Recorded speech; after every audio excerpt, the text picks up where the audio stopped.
വായിച്ച തിരുവെടുത്ത് 2-ാം സങ്കീർത്തനം 12-ാം വാക്യമാണ്. അവൻ കോപിച്ചിട്ട് വഴിയിൽ വെച്ച് നശിക്കാതിരിക്കാൻ പുത്രനെ ചൂപിക്കണം. നമ്മൾ ചിന്തിച്ചു വന്ന വിഷയം, വഴിയിൽ നമ്മെ നശിപ്പിക്കുവാൻ നോക്കുന്ന ശക്തികൾ. അതിന് പെന്തിക്കോസുകാരുടെ ഭാഷ കൊടുത്തിരിക്കുന്നത് പോരാട്ടമാണ്. അത് പറഞ്ഞാൽ മനസ്സിലാവും. മാർഗദർശനം വന്നോ വിഘ്നമെന്നോ ഒക്കെ പറഞ്ഞാൽ സന്തോഷം തിരികെ. പോരാട്ടമെന്ന് പറയുമ്പോൾ കാര്യഗണത്തിന് പിടിക്കും. അതുകൊണ്ടാണ് ഈ കണക്കുള്ളത്. പോരാട്ടം. നമ്മുടെ ജീവിതം ഒരു വഴിയാത്രയാണ്, ഇല്ലൊരു യാത്രക്കാരാണ്. എഴുത്തച്ഛൻ പണ്ട് അധ്യാത്മരാമായണത്തിലെ ഒരു ഭാഗത്ത് ഇങ്ങനെ ഒരു വരി കൊടുത്തിട്ടുണ്ട്. സ്കൂളിൽ പഠിച്ചതാണ്, നിങ്ങളും പഠിച്ചതാണ്. ആ വരി ഇങ്ങനെയാണ്: പാന്തർ പെരുവഴി അമ്പലം തന്നിലെ ദാന്തരായി കൂടി വരും വിയോഗം പോലെ, നദ്യാ ഒഴുകുന്ന കാഷ്ടങ്ങൾ പോലെയും എത്രയും ചഞ്ചലമാലയ സംഗമം, ലക്ഷ്മിയും അസ്ഥിരയല്ലോ മനുഷ്യർക്ക് നൽകുമോ യൗവനവും പുനരധ്രുവം. അപ്പോൾ പാന്തർ യാത്രക്കാരൻ, പാന്തർ പെരുവഴി അമ്പലം തന്നിലെ. പണ്ട് കാലത്ത് ഈ വാഹന സൗകര്യമില്ലാതിരുന്ന കാലത്ത് നിങ്ങൾക്കറിയാം, യാത്ര ചെയ്യുമ്പോൾ അന്തി ഉറങ്ങുന്ന ഒരു സ്ഥലമുണ്ട്. അത് വഴിയമ്പലം എന്നാണ് പറയുന്നത്. ആർക്കും കിടക്കാം. പല സ്ഥലത്തു നിന്ന് വരുന്നവരാ, പല സ്ഥലത്തോട്ട് പോകുന്നവരാ. പക്ഷെ രാത്രി എല്ലാവരും കൂടെ ഒന്നിച്ചൊന്ന് തങ്ങും. രാവിലെ അവനവൻ്റെ കാര്യങ്ങൾക്ക് അവനവനും പോകും. ഇതുപോലാണ് മനുഷ്യജീവിതം എന്നായി എഴുത്തച്ഛൻ കുറിച്ചേക്കുന്നത്. പാന്തർ യാത്രക്കാരാണ്.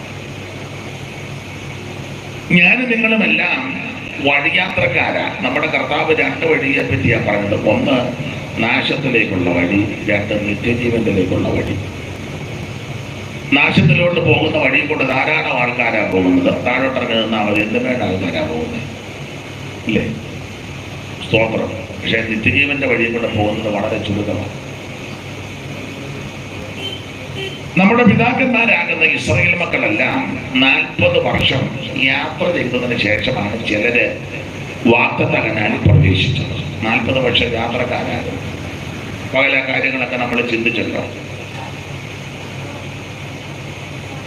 പുതിയ നിയമ ഇസ്രായേലാകുന്ന നാമം സ്വർഗീയ കനാലിനെ ലക്ഷ്യമാക്കി യാത്ര ചെയ്യുക. നമ്മളെല്ലാം യാത്രക്കാരാണ്. ആത്മീക ലോകത്തെ പാട്ടുകാർ പലരുണ്ട്.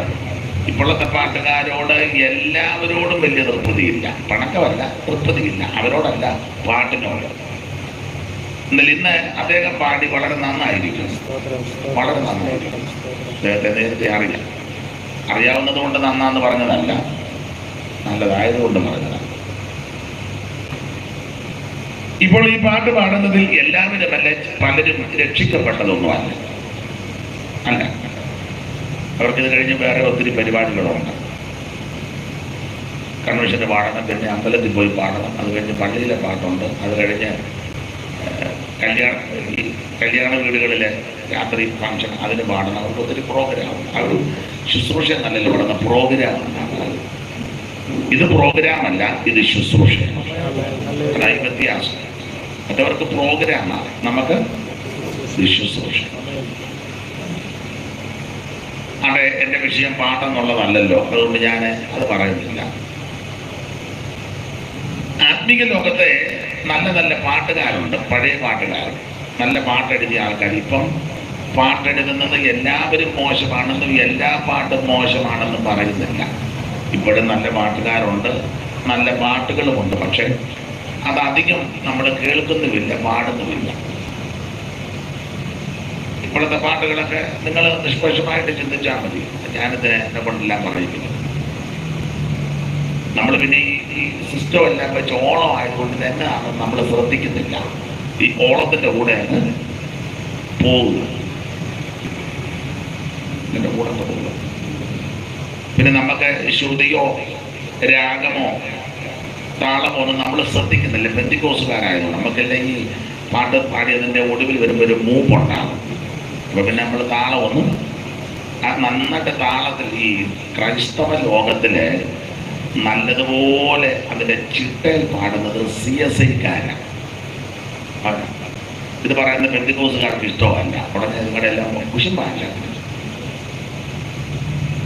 CSIക്കാര് വളരെ നല്ല ചിട്ടയിലാണ് പാടുന്നത്. അവർ പഠിച്ച അതിൻ്റെ കിട്ടണം. നിങ്ങൾ ശ്രദ്ധിച്ച് ഒരാണ് വേണ്ട മാറില്ല, ചരട് പിടിച്ചു പോയിരിക്കും. അതിന് കാരണം മറുഭാഷ അധികം ഇല്ലാത്തതുകൊണ്ട് പാടിയോ. ഇവിടെ മറുഭാഷ ഉള്ളത് കൊണ്ട് തെറ്റിയാൽ ഉടനെ മറുഭാഷ പറഞ്ഞ് നമ്മൾ കളം മൂപ്പിക്കുക. അതുങ്ങൾക്ക് പിന്നെ അതില്ല, തന്നെയല്ല അവിടെ അങ്ങനെ കയറി പറയാനും ഒക്കത്തില്ല.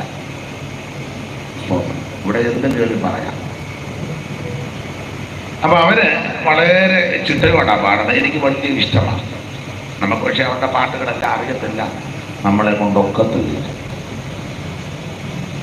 വളരെ ചിട്ടയിലാണ് പാടുന്നത്. എന്തുകോസുകാർക്ക് അങ്ങനെ ചിട്ടയൊന്നുമില്ല. 101 ഗായക സംഘം, 101, 201 എണ്ണം പറയുന്നതല്ലാതെ അതിൻ്റെ സംഗീത ശുശ്രൂഷ ലീഡ് അതിൻ്റെ ഇതെന്താണെന്ന് പോലും അറിയാമല്ല. പിന്നെ കമ്മിറ്റി ദൈവം കയറി ഇങ്ങനെ കയ്യും കോട്ടും ഒക്കെ കെട്ടി ഇങ്ങനെ നിൽക്കുക, ഇതെന്താണെന്ന് പോലും അറിയാമല്ല. അങ്ങനെ ഒത്തിരി പാട്ടുകാരുണ്ട്. എല്ലാവരുടെയും കാര്യമല്ല. പിന്നെ നമ്മൾ രാഗത്തിൽ ചിട്ടയിൽ ഒന്നും അല്ല പാടുന്നത്. അതും അല്ലെങ്കിൽ രാഗം അറിയാത്തത് നല്ലതാണ്. ഇത് ശരിക്കറിയാണെങ്കിൽ നമ്മൾ പാടുകയില്ല. ഒരു ഉദാഹരണം എപ്പോഴും ഞാൻ പറയുന്നതാണ്. ഉദാഹരണം, വിവാഹ ശുശ്രൂഷയില് മിക്കവരും പാടുന്നൊരു പാട്ടുണ്ട്. നീ മംഗലം ശോഭിക്കുവാൻ കരുണ ചെയ്യുക എന്നും കനിവുള്ള ദൈവമേ. ഇവിടെ തീയതിയായിരുന്നു കല്യാണം നടന്നിട്ടില്ലേ? അല്ല, മിണ്ടായിരുന്നോണ്ട് ചോദിച്ചത്. ഇന്നീ മംഗലം ശോഭിക്കുവാൻ കരുണ ചെയ്യുക എന്നും കനിവുള്ള ദൈവമേ. ഈ പാട്ട് ആരാ എഴുതിയതെന്ന് അറിയാമോ? വർഷങ്ങളായിട്ട് അങ്ങ് പാടുക.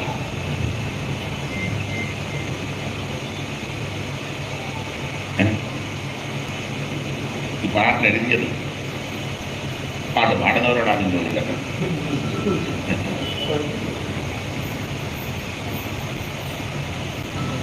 ഇങ്ങനെ വായിക്കുന്ന നല്ലത്.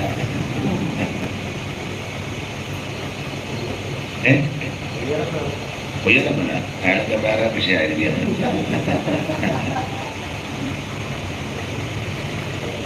സ്തോത്രം.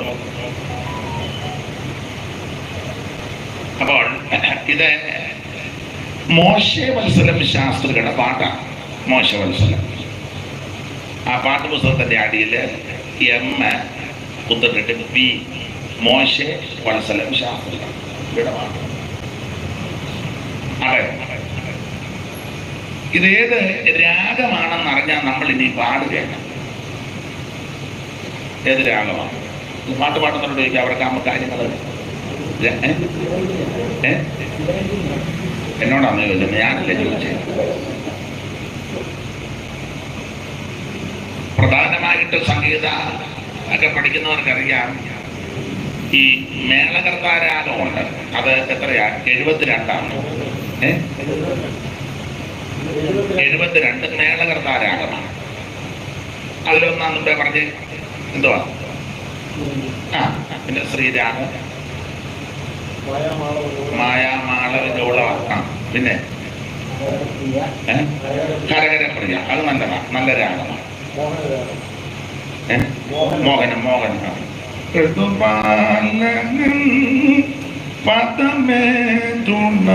കരകരപ്രിയ, ശങ്കരാഭരണം. അപ്പം ഈ ഇന്നീ മംഗലം അവിടെ കൊടുത്തിരിക്കുന്നത് ആനന്ദ ഭൈരവി എന്നാണ്. ആനന്ദ ഭൈരവി. നിങ്ങൾ പറയും ഒരു വിദ്വാൻ വന്നിരിക്കുന്നു,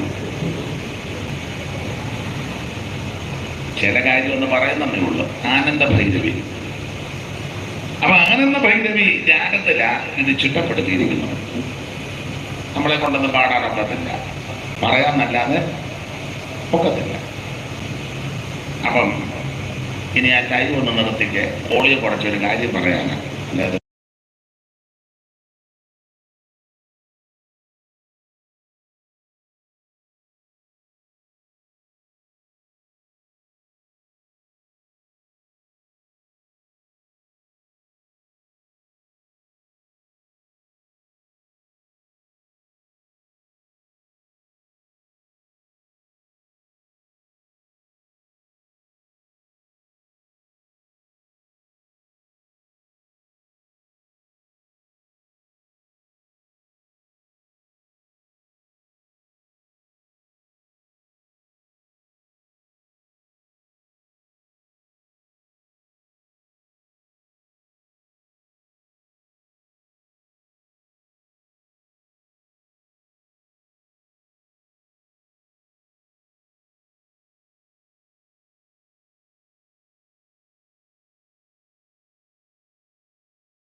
അപ്പൊ ശ്രദ്ധിക്കേണ്ട കാര്യമാണ്.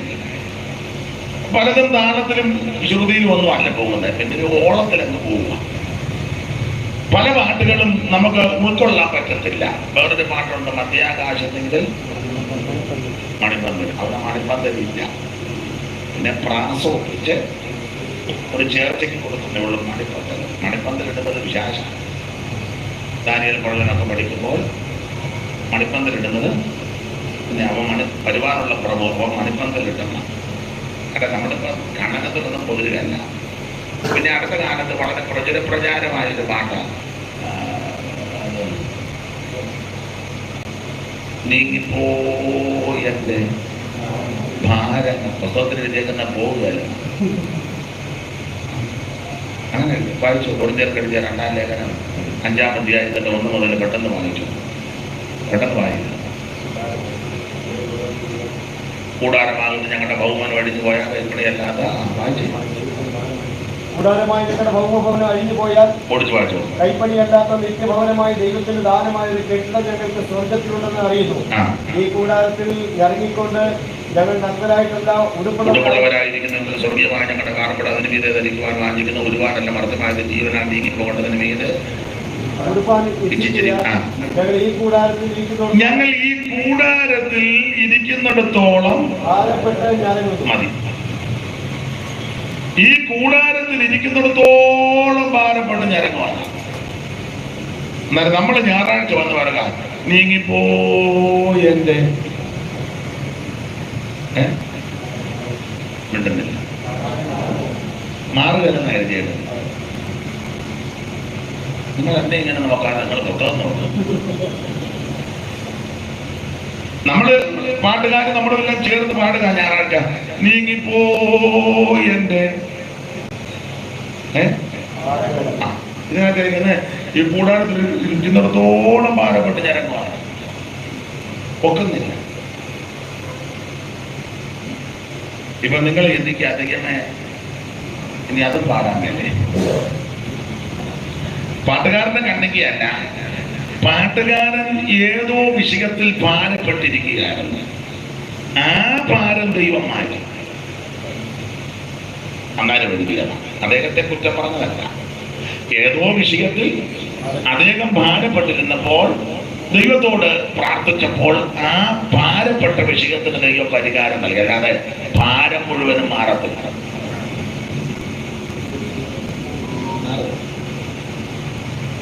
ഇപ്പൊ നിങ്ങൾ ചിന്തിക്കുക, ദൈവമേ അതും പാടാൻ മേലെ, നീ ഏത് പാട്ടാ പാടുന്നത്? ഭാരമാണ്. അപ്പൊ ഞാൻ ഉപദേശം പെശകില്ലാത്ത പാട്ട് TKS പാടിയൊരു പാട്ടുണ്ട്, നിങ്ങൾക്കറിയാം. ഭാരമുള്ളിൽ നേരിടും നേരമെല്ലാം, ഭാരമുള്ളിൽ നേരിടും നേരമെല്ലാം സാരമില്ലെന്നോതിടും തന്മാവിലെന്നെ ചേർത്തിടും, സാരമില്ലെന്നോതിടും തന്മാവിലെന്നെ ചേർത്തിടും. ഓ എന്നും നല്ലവൻ യേശു, എന്നും നല്ലവൻ, ഇന്നലെയും ഇന്നും എന്നും അന്യനല്ലവൻ. ഓ യേശു ഇന്നലെ ഇന്നും എന്നും അന്യനല്ലവൻ. അപ്പൊ ശ്രദ്ധിക്കുക, ഭാരമെല്ലാം തീരത്തില്ല. ഭാരം ഈ കൂടാരത്തിൽ ഇരിക്കുന്നിടത്തോളം ഉണ്ട്. പക്ഷേ ആ ഭാരം ഉള്ളിൽ നേരിടുമ്പോൾ നമ്മളെ താങ്ങുന്നൊരു ദൈവമുണ്ട്. ദൈവത്തിന് മറന്നു നമുക്ക് ആ ഭാരം വിട്ടേക്കാം. നമ്മൾ പറഞ്ഞു വന്ന വിഷയം, ആത്മീയ ലോകത്തെ പാട്ടുകാർ പലരും പാടി ഓർപ്പിച്ച് ഉണർത്തുന്നത് നമ്മൾ യാത്രക്കാരാണ്. കർത്താവിൽ മൺമറഞ്ഞ പ്രസിദ്ധയായ ദൈവദാസിയുടെ പ്രചാരമായ ഒരു പാട്ടുണ്ട്. ആ പാട്ടിന്റെ വരി നിങ്ങൾക്കറിയാം. യാത്ര ചെയ്യും ഞാൻ ക്രൂശിനെ നോക്കി. അന്നമ്മമാമന്റെ പാട്ടാണ്. യുദ്ധം ചെയ്യും ഞാൻ യേശുവിനായി. പാട്ടിന്റെ അർത്ഥം നമ്മൾ യാത്രക്കാരാണ്.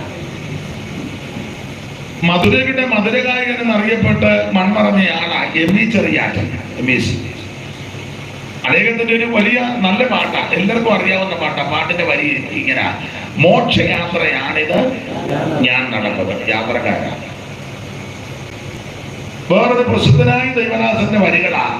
ജീവിതയാത്രക്കാരാ കാലടികൾ എങ്ങോട്ട്? അപ്പൊ തെളിഞ്ഞല്ലോ, പാട്ടുകാരെല്ലാം പാടി ഓർപ്പിച്ചുണർത്തുക നമ്മുടെ യാത്രക്കാരാണ്. അങ്ങനെയെങ്കിൽ പ്രിയരെ, നമ്മുടെ വഴിയാത്രയിൽ നമ്മെ നശിപ്പിച്ചു കളയുവാൻ വഴിയിൽ ശത്രുവുണ്ട്. വഴിയിലുണ്ടാകുന്ന പോരാട്ടം നമ്മളതാണല്ലോ ചിന്തിച്ചത് പകല്. കുറുവാക്യം അതാ, വഴിയിൽ വെച്ച് നശിക്കാതിരിക്കാൻ പുത്രനെ ചുംബിക്കണം എന്ന് പറഞ്ഞാൽ, ഈ യാത്രയിൽ മുടിഞ്ഞു പോകാതിരിക്കാൻ, നശിച്ചു പോകാതിരിക്കാൻ, പട്ടുപോകാതിരിക്കാൻ യേശുവിനെ ചുംബിക്കണം. ചുംബനത്തിനകത്ത് അർത്ഥമുണ്ട്, ചുംബനത്തിന്റെ രീതിയും വിധങ്ങളുമുണ്ട്. മക്കളെ ചുംബിക്കുന്നത് ഒരർത്ഥത്തിൽ ആശയത്തിലുമാണ്. ഓപ്പണായിട്ട് പറയാം, ഭാര്യ ഭർത്താക്കന്മാർ തമ്മിൽ ചുംബനം നടത്തുന്നുണ്ടെങ്കിൽ അത് വേറൊരു ആശയവും അർത്ഥവുമാണ്. മാതാപിതാക്കളെ നമ്മൾ ചുംബിക്കുമ്പോൾ അത് വേറൊരു അർത്ഥവും ആശയവുമാണ്. തിരുമേശ എടുത്തു കഴിഞ്ഞപ്പോൾ ചുംബനം കൊടുക്കുന്നത് വേറൊരു അർത്ഥവും ആശയവുമാണ്. ഇഷ്ടപ്പെട്ട സാധനം എടുത്ത് ഉമ്മ വെക്കുമ്പോൾ അത് വേറൊരു ആശയവും അർത്ഥമായി. അപ്പൊ അർത്ഥവും സന്ദർഭവും സാഹചര്യവും വിഷയത്തിന്റെ അനുസരിച്ച് ആ ചുംബനത്തിന്റെ അർത്ഥം ദൈവത്തിന് മകത്ത്. ഇടക്കാലത്തുണ്ടായിരുന്ന ചുംബന സമരം, റോഡിൽ നിന്നെല്ലാം ചുംബിക്കുക അല്ലേ? പത്രത്തിലെല്ലാം കൊച്ചുങ്ങളെല്ലാം നെടുക നടന്ന് നിങ്ങളാരും ലോകത്തിലെല്ലാവരും സ്തോത്രം. അപ്പോൾ വഴിയിൽ വെച്ച് നശിക്കാതിരിക്കാൻ പുത്രനെ ചുംബിക്കണം. ഒരിക്കല് ലാബാൻ യാക്കോബിനെ ഒന്ന് ചുംബിച്ചു, അമ്മായിയപ്പന ഇല്ലേ? ഇതൊന്ന് വലിയ സന്തോഷത്തിലാണ് ചുംബിച്ചത്. വർഷങ്ങൾ കൂടിയിരുന്നല്ലേ അനന്തരവനെ കാണുന്നത്. ഇതുവരെ മോനെ നീ ക്ഷീണിച്ചു, പനി സ്കൂളിൽ പഠിക്കുകയായിരുന്നു. നമ്മളുടെ മജ സ്കൂളിലെ പഠനമൊക്കെ കഴിഞ്ഞു. മിഷൻ വേഷം വല്ലതും എടുത്തോ? ഇല്ല. മിഷൻ വേഷം ഞങ്ങളുടെ സഭയിൽ കിട്ടാൻ സാധ്യത കുറവാണ്. അവിടെ ഇച്ചിരി പ്രശ്നമുണ്ട്. പിന്നെ നീ എന്തോ അതിൻ്റെ പ്ലാൻ? പുതിയ വേല വല്ലോ? കാരണം പഴയ വേലയൊന്നും കേൾക്കുന്നില്ല, പുതിയ വേല. അപ്പം അമ്മാച്ചൻ പറഞ്ഞു, മോനെ ഇവിടെ വേലയ്ക്ക് നല്ല സാധ്യത. ഇവിടെ അന്ന് പെണ്ണുങ്ങളാണ് സഭ ഭരിക്കുന്നത്. കാരണം ലേയായും റാലും കൂടെ ആടിനെ കിട്ടുന്നു. പരുവത്തിൽ തന്നെ ഞാൻ നോക്കിയിരിക്കുകയാണ്. നാട്ടെ കിട്ടിയതാട്ടെന്ന് പറഞ്ഞവനെ സഭയെ കിട്ടും. അങ്ങനെ പമ്പിക്കൂടി. അപ്പം അമ്മാച്ചതിന് ചുംബനമൊക്കെ കൊടുത്തായിരുന്നു. ആ ഭാഗം എടുത്തെങ്കിൽ ഒന്ന് വായിച്ചു. നിങ്ങൾ ദൈവദാസന്മാർക്ക് തിട്ടമുണ്ടല്ലോ. അപ്പം ചുംബിക്കുന്ന അവിടെ എഴുതിയിട്ടുണ്ടല്ലോ. ലാബാൻ ആ വീട്ടിൽ ചെന്ന ഭാഗം കിണറ്റിക്കരെ വെച്ച് പ്രശ്നമെല്ലാം യാക്കോബ് കിണറ്റിക്കരെ വെച്ച് പ്രശ്നമെല്ലാം പരിഹരിച്ച് പെങ്കൊച്ചുങ്ങൾ വന്ന് അപ്പനോട് പറഞ്ഞില്ല, ചായ അവിടെ ഒരു ഉപദേശിയാണെന്ന് തോന്നുന്നു, കിണറ്റിക്കരെ പമ്മി നിൽക്കുന്നു. CPC ആണോ ചർച്ചക്കോടാണോ അസംബ്ലീസ് കോടാണോ അറിയത്തില്ല, പക്ഷേ ആസാന്ന് തോന്നുന്നു. അപ്പം പറഞ്ഞു വിളിച്ചോണ്ട് വരാൻ മേലായിരുന്നു. അപ്പം പറഞ്ഞു ഏത് സഭയാ ഓർഡിനേഷൻ ഉണ്ടോണെന്ന് അറിയാതെ വിളിച്ചോണ്ട് വന്നിട്ട് പിന്നെ മെനക്കേടുണ്ടാക്കണം. അപ്പം ഞാനത് കാണട്ടെന്ന് അപ്പം പറഞ്ഞ് ചെന്ന് ലാബാൻ തന്റെ സഹോദരിയുടെ മകനായ യാക്കോബിന്റെ വസ്തുത കേട്ടപ്പോൾ അവനെ എതിരേൽപ്പാൻ ഓടിച്ചെന്ന് അവനെ ആലിംഗനം ചെയ്ത് ചുംബിച്ച് വീട്ടിൽ കുടികൊണ്ടു. ആലിംഗനം ചെയ്ത് ചുംബിച്ചു. പെങ്ങളുടെ മോനെ അന്ന് കണ്ടപ്പോ ഒരു ഉമ്മ. ഉദ്ദേശം വേറെ, ഉമ്മയുടെ ഉദ്ദേശം വേറെ. കാരണം മൂത്ത മോള് പെര നിറഞ്ഞു നിൽക്കുക, കണ്ണൽപ്പം പരുവക്കേടാണ്. മനസ്സിലായില്ല. അപ്പൊ ഇതിനെ ആരുടെയും തലയിലൊന്ന് പിന്നെ ചില യൗവനക്കാരോടൊക്കെ ചില വീട്ടുകാർക്ക് വലിയ തൃപ്തിയാണ്. പ്രസന്മോനെ ഇച്ചിരി ചോറോടത്തിരട്ടെ, അവിടെ നീ പോണ്ടേ, നീ ചോറും എല്ലാം മേടിച്ച് നിന്നേച്ച അവസാനം മോളെന്നെ കൊണ്ട് നോക്കിയ എല്ലാവരുടെയും കാര്യമല്ല. കണ്ടമാനം നിന്നെ ഫോൺ ചെയ്ത് വിളിക്കുകയും പ്ലസനെ വീട്ടിൽ വരണം, എല്ലും കപ്പയും മേടിച്ചിട്ടുണ്ട്, അതൊക്കെ നിനക്ക് തരുന്ന എന്നാന്ന് ചോദിച്ചാൽ നിന്നെ കനപ്പിക്കാനല്ല. ഓ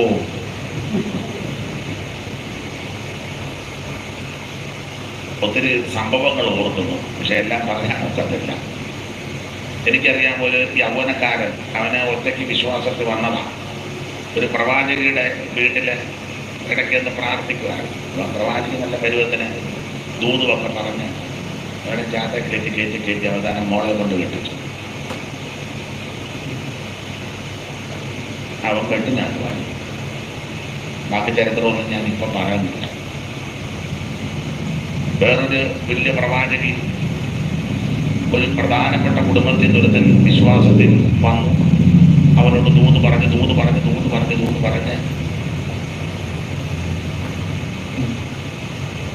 ഏത് സ്ഥലമൊന്നും പറയത്തില്ല, മറന്നുപോയിട്ടല്ല, എല്ലാം എൻ്റെ ഓർമ്മയിലും. ചില പകരം ഓൺലൈനിൽ കാണും,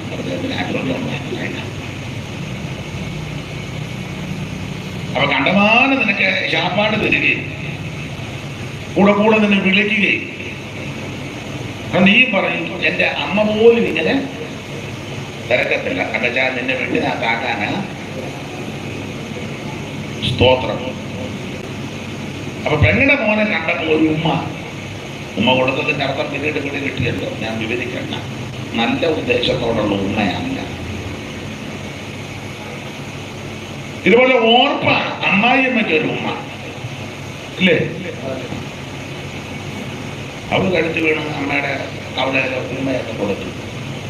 അത് നല്ല ഉദ്ദേശത്തോടല്ല, പോകാനുള്ള പോകിന് തന്നതാണ്. ഡെഡ് ബോഡി എടുക്കുന്ന സമയം ഇപ്പൊ ഒന്ന് ഭയങ്കര ഉമ്മയാ. ഈ തള്ള ജീവിച്ചിരിക്കുമ്പോൾ ചെന്നൊരു ഉമ്മ കൊടുത്തില്ല. മരുമകളെ അമ്മ ജീവിച്ചിരിക്കുമ്പം അമ്മയുടെ കവടി 2 ഉമ്മ കൊടുക്കുകയായിരുന്നു, നല്ലതായിരുന്നു. ജീവിച്ചിരിക്കുമ്പോൾ തള്ളയായിട്ട് ഗാർഗിൽ യുദ്ധമായിരുന്നു. ഡെഡ് ബോഡി എടുക്കാൻ നേരത്ത് നാട്ടുകാരെയും എല്ലാവരെയും കാണിക്കാൻ വീഡിയോ ഒക്കെ എടുക്കുന്നതല്ലേ, അതിനങ്ങ് കവണിങ്ങനെ ഉമ്മയാണ്. നമ്മളുടനെ എല്ലാവരും ചിന്തിക്കണം, അതുപോലെ ഇതൊക്കെ സ്നേഹമായിരുന്നു. ഉമ്മാതാണ്, നല്ല ഉദ്ദേശത്തോടുള്ള ഉമ്മയല്ല. ഓർമ്മ അങ്ങനെ ഉമ്മ കൊടുത്തത്. പക്ഷെ രൂത്ത് ഉമ്മയൊന്നും കൊടുത്തില്ലെങ്കിൽ പറഞ്ഞു, നിന്റെ ദൈവം എന്റെ ദൈവം, നിന്റെ ജനം എന്റെ ജനം, നീ പോകുന്നിടത്ത് ഞാനും വരും, മരണത്താലല്ലാതെ നമ്മൾ തമ്മിൽ വേർപിരിയുന്ന വിഷയമില്ല. അപ്പൊ ലാബാന്റെ ചുംബനം ഉദ്ദേശം വേറെയാ, ഓർപ്പയുടെ ചുംബനവും ഉദ്ദേശം വേറെയാ. ഒരു കാര്യോടെ പറഞ്ഞാൽ പാകപ്പെടാം. യൂദായും ചുംബിച്ചു, ഉദ്ദേശം വേറെ, ഒറ്റിക്കൊടുക്കാതെ. എന്നാൽ നമ്മൾ തിരുവഴുത്തിൽ വായിക്കുന്നത് മറിയ യേശുവിനെ ചുംബിച്ചു, നല്ല ഉദ്ദേശമാണ്. അവിടെ പാപങ്ങൾ മുഴുവൻ മോചിച്ചു, അവളെ ഒന്നും വിധിച്ചില്ല, അവളെ ഫ്രീ ആക്കി. അധികം ദോഷം വരാതിരിക്കാൻ ഇനി പാപം ചെയ്യരുത്. ദൈവത്തിന് മഹത്വം. ആ തൃപ്പാദത്തിൽ അവൾ വീണ്ടും ചുംബിക്കുക. സ്തോത്രം. അതായിരിക്കണം നമ്മുടെ ജീവിതവും. കർത്താവിനെ ചുംബിക്കുക. വഴിയിൽ വെച്ച് നശിക്കാതിരിക്കാൻ പുത്രനെ ചുംബിക്കണം. ദൈവത്തിന്റെ മഹത്വം. അതെ, വഴിയിലുണ്ടാകുന്ന പോരാട്ടം നമ്മൾ പകരം ചിന്തിച്ചു. ഇസ്രായേലിന്റെ കനാനിലേക്കുള്ള യാത്രാവേളയിൽ ഇവരുടെ വഴിയാത്രയിൽ ഇവരെ തകർക്കാൻ വന്ന പോരാട്ട ശക്തികളായിരുന്നു അമാലിലേക്ക്. പകലതെല്ലാം ചിന്തിച്ചതുകൊണ്ട് ഇനി ആവർത്തിക്കുന്നില്ല. അമാലിലേക്ക് ആരാണ്? അമാലിലേക്ക് ഏശാവിന്റെ കൊച്ചുമകൻ എന്ന് പറഞ്ഞാൽ ജഡപ്രകാരം ജനിച്ചത്. അമാലിക് എന്ന് പറഞ്ഞാൽ ജഡമാണ്. എന്നുവരെ ഈ പോരാട്ടം ഉണ്ടായിരുന്നു? മരണം വരെ. എവിടെ വെച്ചാണ് തുടങ്ങിയത്? രബീദീമിൽ. എതിലേക്കൂടാണ് വന്നത്? പിറകെ കൂടെ വരാൻ കാര്യം ക്ഷീണിച്ചും തളർന്നും പോയവര് പിറകിലുണ്ടായിരുന്നു. സ്തോത്രം. ക്ഷീണിക്കാനും തളരാനും കാരണം അതാണ് നമ്മൾ ചിന്തിച്ചു വന്നത്. പകല് വരാത്തവരുടെ അറിവിനായതെന്ന് പറഞ്ഞത്. അപ്പോൾ വഴിയിൽ വെച്ച് നശിക്കരുത്, പുത്രനെ ചുംബിക്കണം. വഴിയിൽ നമ്മെ നശിപ്പിക്കുവാൻ ദുഷ്ടശക്തികൾ, പോരാട്ടങ്ങളുണ്ട്. ഇസ്രായേലിന്റെ കനാനിലേക്കുള്ള യാത്രാവേളയിൽ വഴികൾ നശിപ്പിക്കാൻ വന്ന പോരാട്ടമാണ് അമാലിക്ക്. ആരാണ് അമാലിക്ക്? ഉൽപ്പത്തി 36:12 ഏശാവിന്റെ കൊച്ചുമകൻ തിരിച്ചടം എന്നുവരെ ഉണ്ട്. പുറപ്പാട് 17-16 മരണം വരെ. എവിടെ വെച്ച് തുടങ്ങി? രബീദീമിൽ വെച്ച്. പുറപ്പാട് 17:8. എതിലേക്കൂടെ വന്നു? പുറകിക്കൂടെ. ആവർത്തനം 25:17. പുറകിക്കൂടെ വരാൻ കാര്യമല്ല, ക്ഷീണിച്ച് തളർന്നു പോയവര് പുറകിൽ ഇരിപ്പുണ്ട്. അതും അവിടെ കൊടുത്തിട്ടുണ്ട്. അടുത്തത് ക്ഷീണിക്കാനും തളരാനും കാരണം ക്ഷീണിക്കാനും തളരാനും കാരണം ഭക്ഷണമില്ലാഞ്ഞിട്ടല്ല. ഇവർക്ക് ദൈവം തമ്പുരാൻ കൊടുത്ത ഭക്ഷണമാണ് മന്ന. രാവിലെ അപ്പം കൊടുത്തു, വൈകുന്നേരം ഇറച്ചിയും കൊടുത്തു. അപ്പോ ഇറച്ചി. ഞാനും വെറുതെയാ. ശരിയായിട്ട് നമ്മൾ വേദപുസ്തകമൊക്കെ ഒന്ന് പഠിച്ചാൽ 2 നേരം കഴിക്കുന്നതാണ് നല്ലത്. പക്ഷെ നമ്മള് 3 നേരം കഴിക്കാം.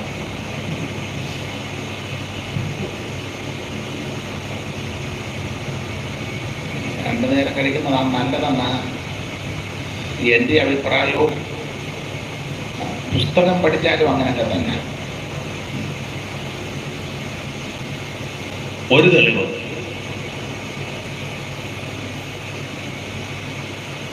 ഏലിയാവിനോട് ദൈവം പറഞ്ഞു കെരീത്തിന്റെ അവിടെ പോയിരുന്നോണം. കാക്കയോട് പറഞ്ഞിട്ടുണ്ട് എപ്പോഴാണ്?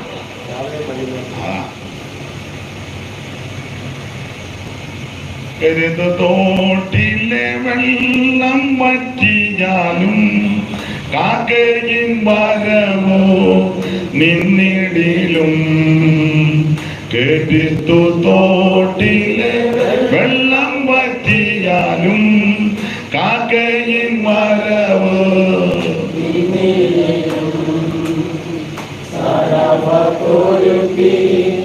ഏലിയാവെ പോറ്റിയ എൻ പ്രിയൻ എന്നെയും പോറ്റിക്കൊള്ളൂ. പതറുകയില്ല ഞാൻ, പതറുകയില്ല ഞാൻ.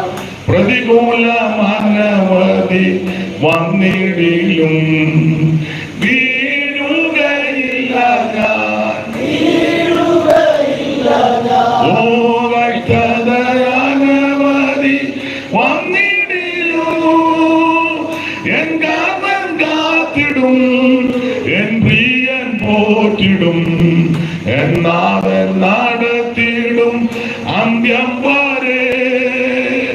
എൻ കാതൻ കാത്തിടും, എൻ പ്രിയൻ പോറ്റിടും, എന്നാഥൻ നടത്തിടും അന്ത്യം വരെ. അതെ, അപ്പൊ ഇവർക്ക് രാവിലെ അപ്പം കൊടുത്തു, വൈകുന്നേരം ഇറച്ചി. അവിടെ 2 നേരമാണ്. ഏലിയാവിന് കൊടുത്തത് 2 നേരമാണ്. വലിയ താല്പര്യമില്ലെന്ന് തോന്നുന്നു ദൈവത്തിന്റെ മഹത്വം. അതെ, അപ്പൊ ക്ഷീണിക്കാൻ കാര്യം ഭക്ഷണമില്ലാഞ്ഞിട്ടല്ല. രാവിലെ കൊടുക്കുക മന്ന. മന്ന പുസ്തകത്തിലെ വാക്യം എങ്ങനെ? ശക്തിമാന്മാരുടെ അപ്പം തിന്നാണ്. ഇത് തിന്നാൽ അങ്ങനെ ആക്ഷേപിക്കുന്നു. ആവർത്തനത്തിൽ വായിച്ചത് ക്ഷീണിച്ചും തളർന്നു പോയവര് പുറകിലുണ്ടെന്ന്. അപ്പം ശാരീരിക ക്ഷീണമല്ല ഇവിടുത്തെ വിഷയം. അല്ല, നല്ല മന്നയല്ലേ ഇവിടുത്തെ. നിങ്ങൾ എന്തെങ്കിലും ഒക്കെ ഒന്ന് പറ. ശരീര ക്ഷീണമല്ല, നല്ല ഭക്ഷണം മന്ന. ഇതെന്തെന്നാ കണ്ടപ്പോ ചോദിച്ചത്? ഇതെന്താ? മന്നയെ പറ്റി വായിക്കുന്നതും പഠിക്കുന്നതും ശക്തിമാന്മാരുടെ അപ്പമാണ്. പണ്ടൊക്കെ സഭായോഗത്തിന് പാട്ട് പാടുമ്പോൾ ഒരു പാട്ടുണ്ട്. ആ പാട്ടിന്റെ ഒരു വരി ഇങ്ങനെയാണ്: മല്ലന്മാരിൻ ഭോജനത്താൽ പോഷിപ്പിച്ചോലേ, മല്ലന്മാരിൻ മല്ലന്മാരുടെ ശക്തിമാന്മാരുടെ അപ്പം. ഇത് സ്വർഗീയ ധാന്യം എന്നാണ് എഴുതിയേക്കുന്നത്. സ്വർഗീയ ധാന്യം. അതെ, ഈ മന്ന എപ്പോഴാണ് പൊഴിയുന്നത്? പറഞ്ഞു.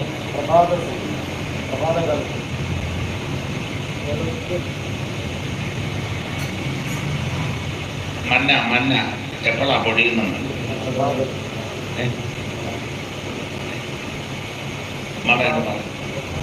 പ്രഭാതം.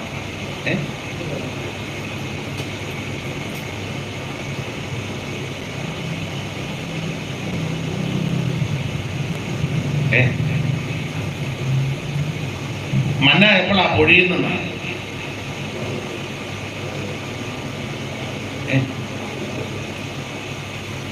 കേൾക്കാൻ പ്രഭാതകാലത്ത്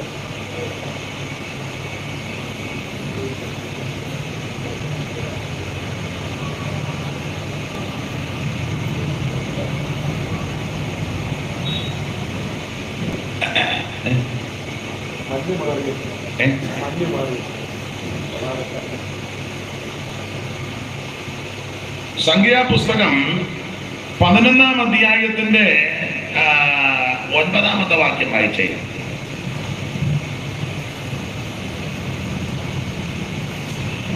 രാത്രി പാളയത്തിൽ മഞ്ഞു പൊഴിയുമ്പോൾ മന്നയും പൊഴിയും. രാത്രി പാളയത്തിൽ മഞ്ഞ് പൊഴിയുമ്പോൾ മന്നയും പൊടിയും. അപ്പൊ എപ്പോഴാ പൊടിയുന്നത്? രാത്രിയില്ല. രാത്രി മന്ന മാത്രമല്ല, കൂടെ മഞ്ഞും കൂടെ ഉണ്ട്. അപ്പം രാത്രിയിൽ ഇങ്ങനെ മേളിൽ നിന്ന് മഞ്ഞും മഞ്ഞയും കൂടെ വരുന്നത്. ഇങ്ങനെ മഞ്ഞും മഞ്ഞയും മഞ്ഞയും മഞ്ഞും മഞ്ഞും മഞ്ഞയും മഞ്ഞയും മഞ്ഞും ഇങ്ങനെ രാത്രി പൊടിയും. പ്രഭാതത്തിൽ അതിരാവിലെ പെറുക്കാൻ ചെല്ലുക. അതിരാവിലെ ചെല്ലണം. വെയിലുറച്ച് പരുവക്കെട് ഒക്കെ ആയി ചെന്ന് കഴിഞ്ഞാൽ പെറുക്കാൻ ബുദ്ധിമുട്ടാണ്. പിന്നെ തന്നെ ചെറുപ്പല് പരുവത്തിലാകും. പിന്നെ കണ്ടമാനം ഇരുന്ന് ചിരട്ടുകയും തോട്ടുകയൊക്കെ ചെയ്യണം. വെളുപ്പിനെ എല്ലാം പെറുക്കി എടുക്കാം.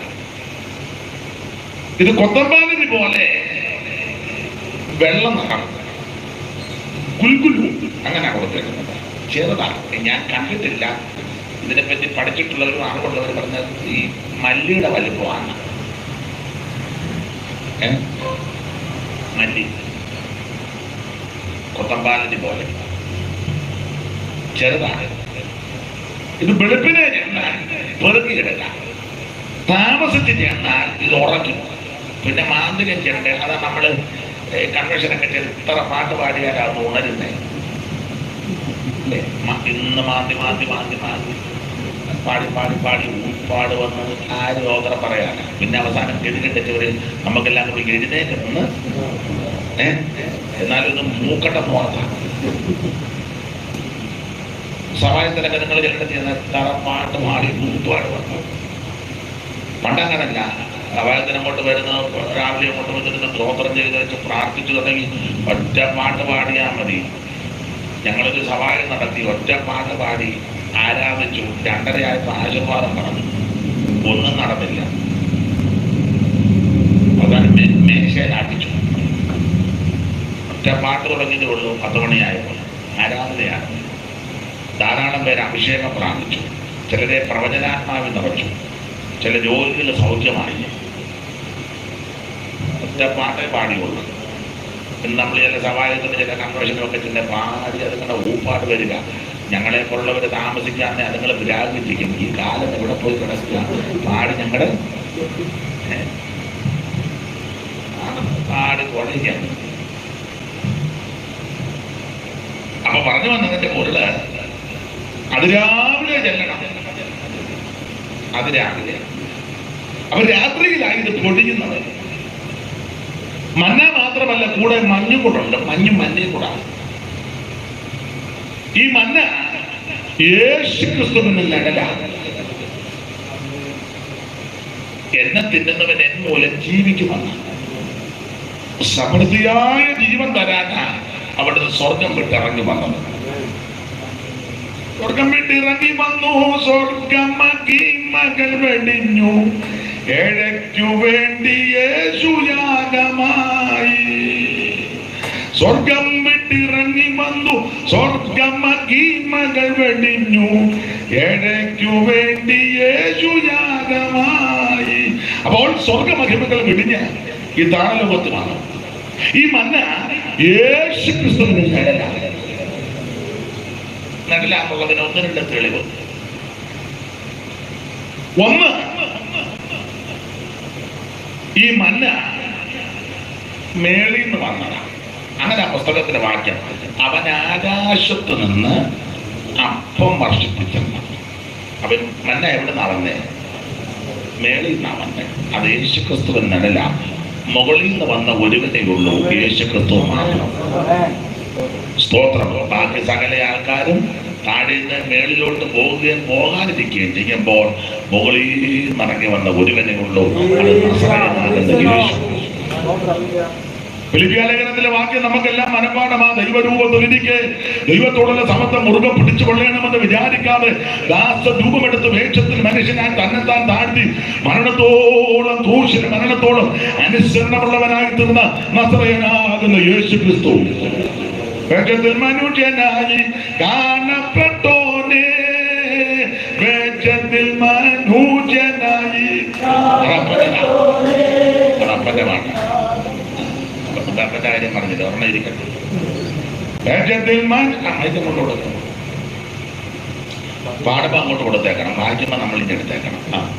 വേഷത്തിൽ മനുഷ്യനായി കാണപ്പെട്ടോനെ, വേഷത്തിൽ മനുഷ്യനായി കാണപ്പെട്ടോനെ.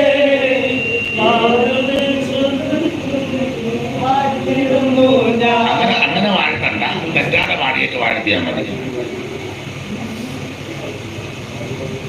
അങ്ങ് വാഴ്ത്തണ്ട.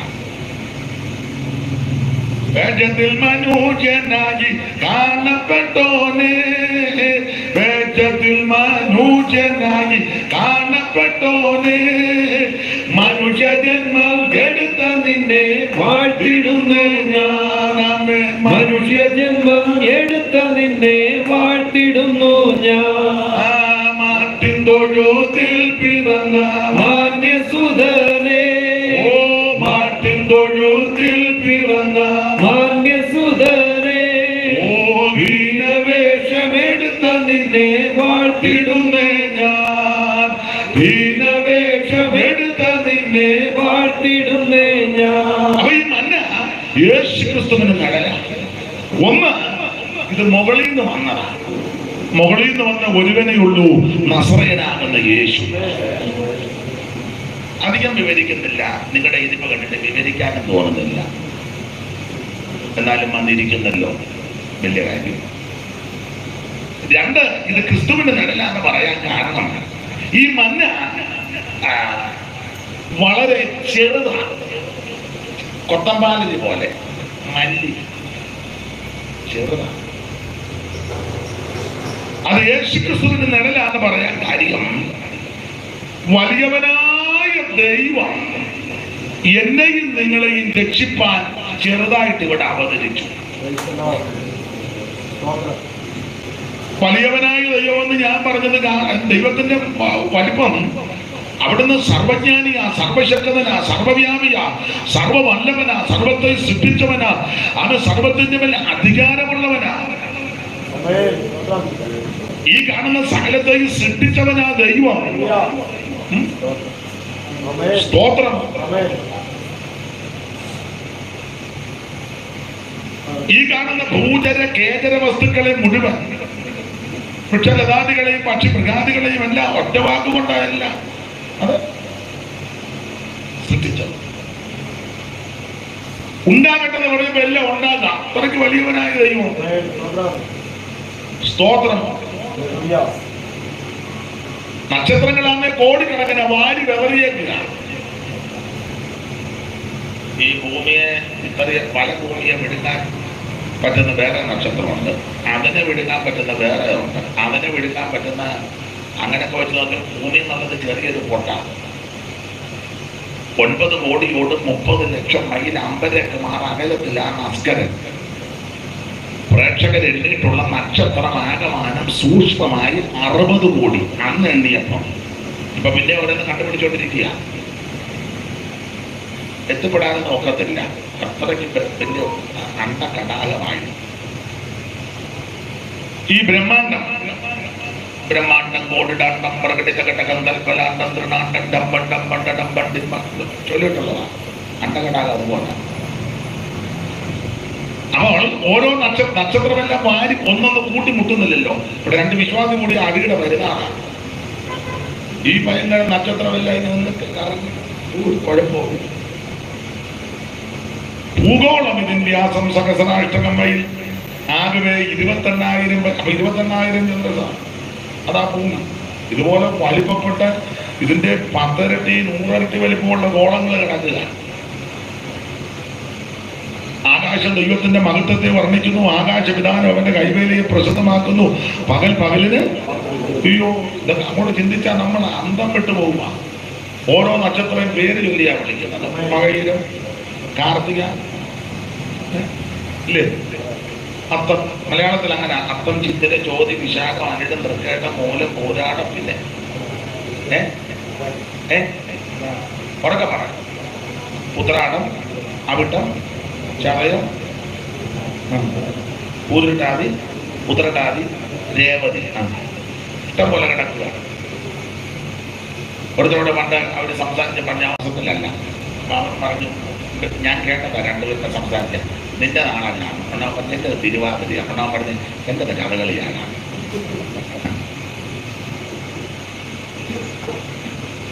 അങ്ങനെ ഒരു നാളില്ല, അവരങ്ങ് അത് തിരുവാതിരയാണ് എൻ്റെ കഥകളിയായിരുന്നു. അപ്പൊ ഈ ധാരാളം നക്ഷത്രങ്ങൾ കോടിക്കണക്കിനാണ്. ഇതെല്ലാം നിർമ്മിച്ച ദൈവം, സർവജ്ഞനായ ദൈവം, സർവശക്തനായ ദൈവം. സ്തോത്രം.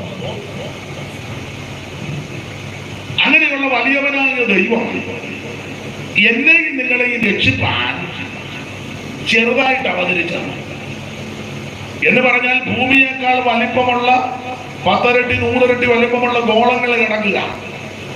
ആ ഗോളങ്ങളിലൊക്കെ ചെന്ന് നോക്കിയാൽ ഇപ്പം ചൊവ്വായിലൊക്കെ സ്ഥലം കൊടുക്കുന്നുണ്ട്. ഒരാൾ പണ്ട് പറഞ്ഞു, ഇങ്ങനെ പോകാന്നേ ചൊവ്വായി പോകുകയല്ലെന്ന് പറഞ്ഞു. ഇങ്ങനെ പോകുന്നെങ്കിൽ ചൊവ്വായി പോകത്തില്ലെന്ന് പറഞ്ഞു. അപ്പൊ അവിടെയൊക്കെ പോയി സ്ഥലമെടുക്കാൻ നോക്കില്ല. ചന്ദ്രനിൽ പോയി കൊടിയെല്ലാം കുത്തിവെച്ച് വന്നിരിക്കുക. ഇനി പല സ്ഥലത്ത് പോകാനിരിക്കുക. അപ്പൊ അങ്ങനെയുള്ള ഈ ഗോളങ്ങളിൽ ചെന്ന് ഇങ്ങോട്ട് നോക്കിയാൽ ഭൂമി ഒരു ചെറിയ പൊട്ട് പോലെ ചെറുതാണ്.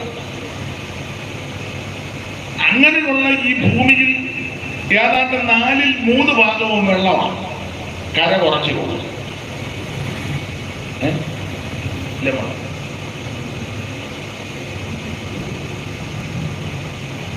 അത് ചിന്തിക്കാതെ മുന്നിൽ വന്നിരിക്കാൻ ചെയ്ത് വട്ടപിടിച്ചവൻ ഇനി എന്നാ ചോദിക്കണം. ഈ ഭൂമി ഏറ്റവും ചെറിയ ഗോളമാണ്. അതിൽ 4ൽ 3 ഭാഗവും വെള്ളമാണ്. ആ ഒരു ഭാഗം ആ കര. ആ കരയില് പല രാജ്യങ്ങളുണ്ട്. ഏറ്റവും വലിയ വിസ്തൃതിയുള്ള രാജ്യം ഏതാ?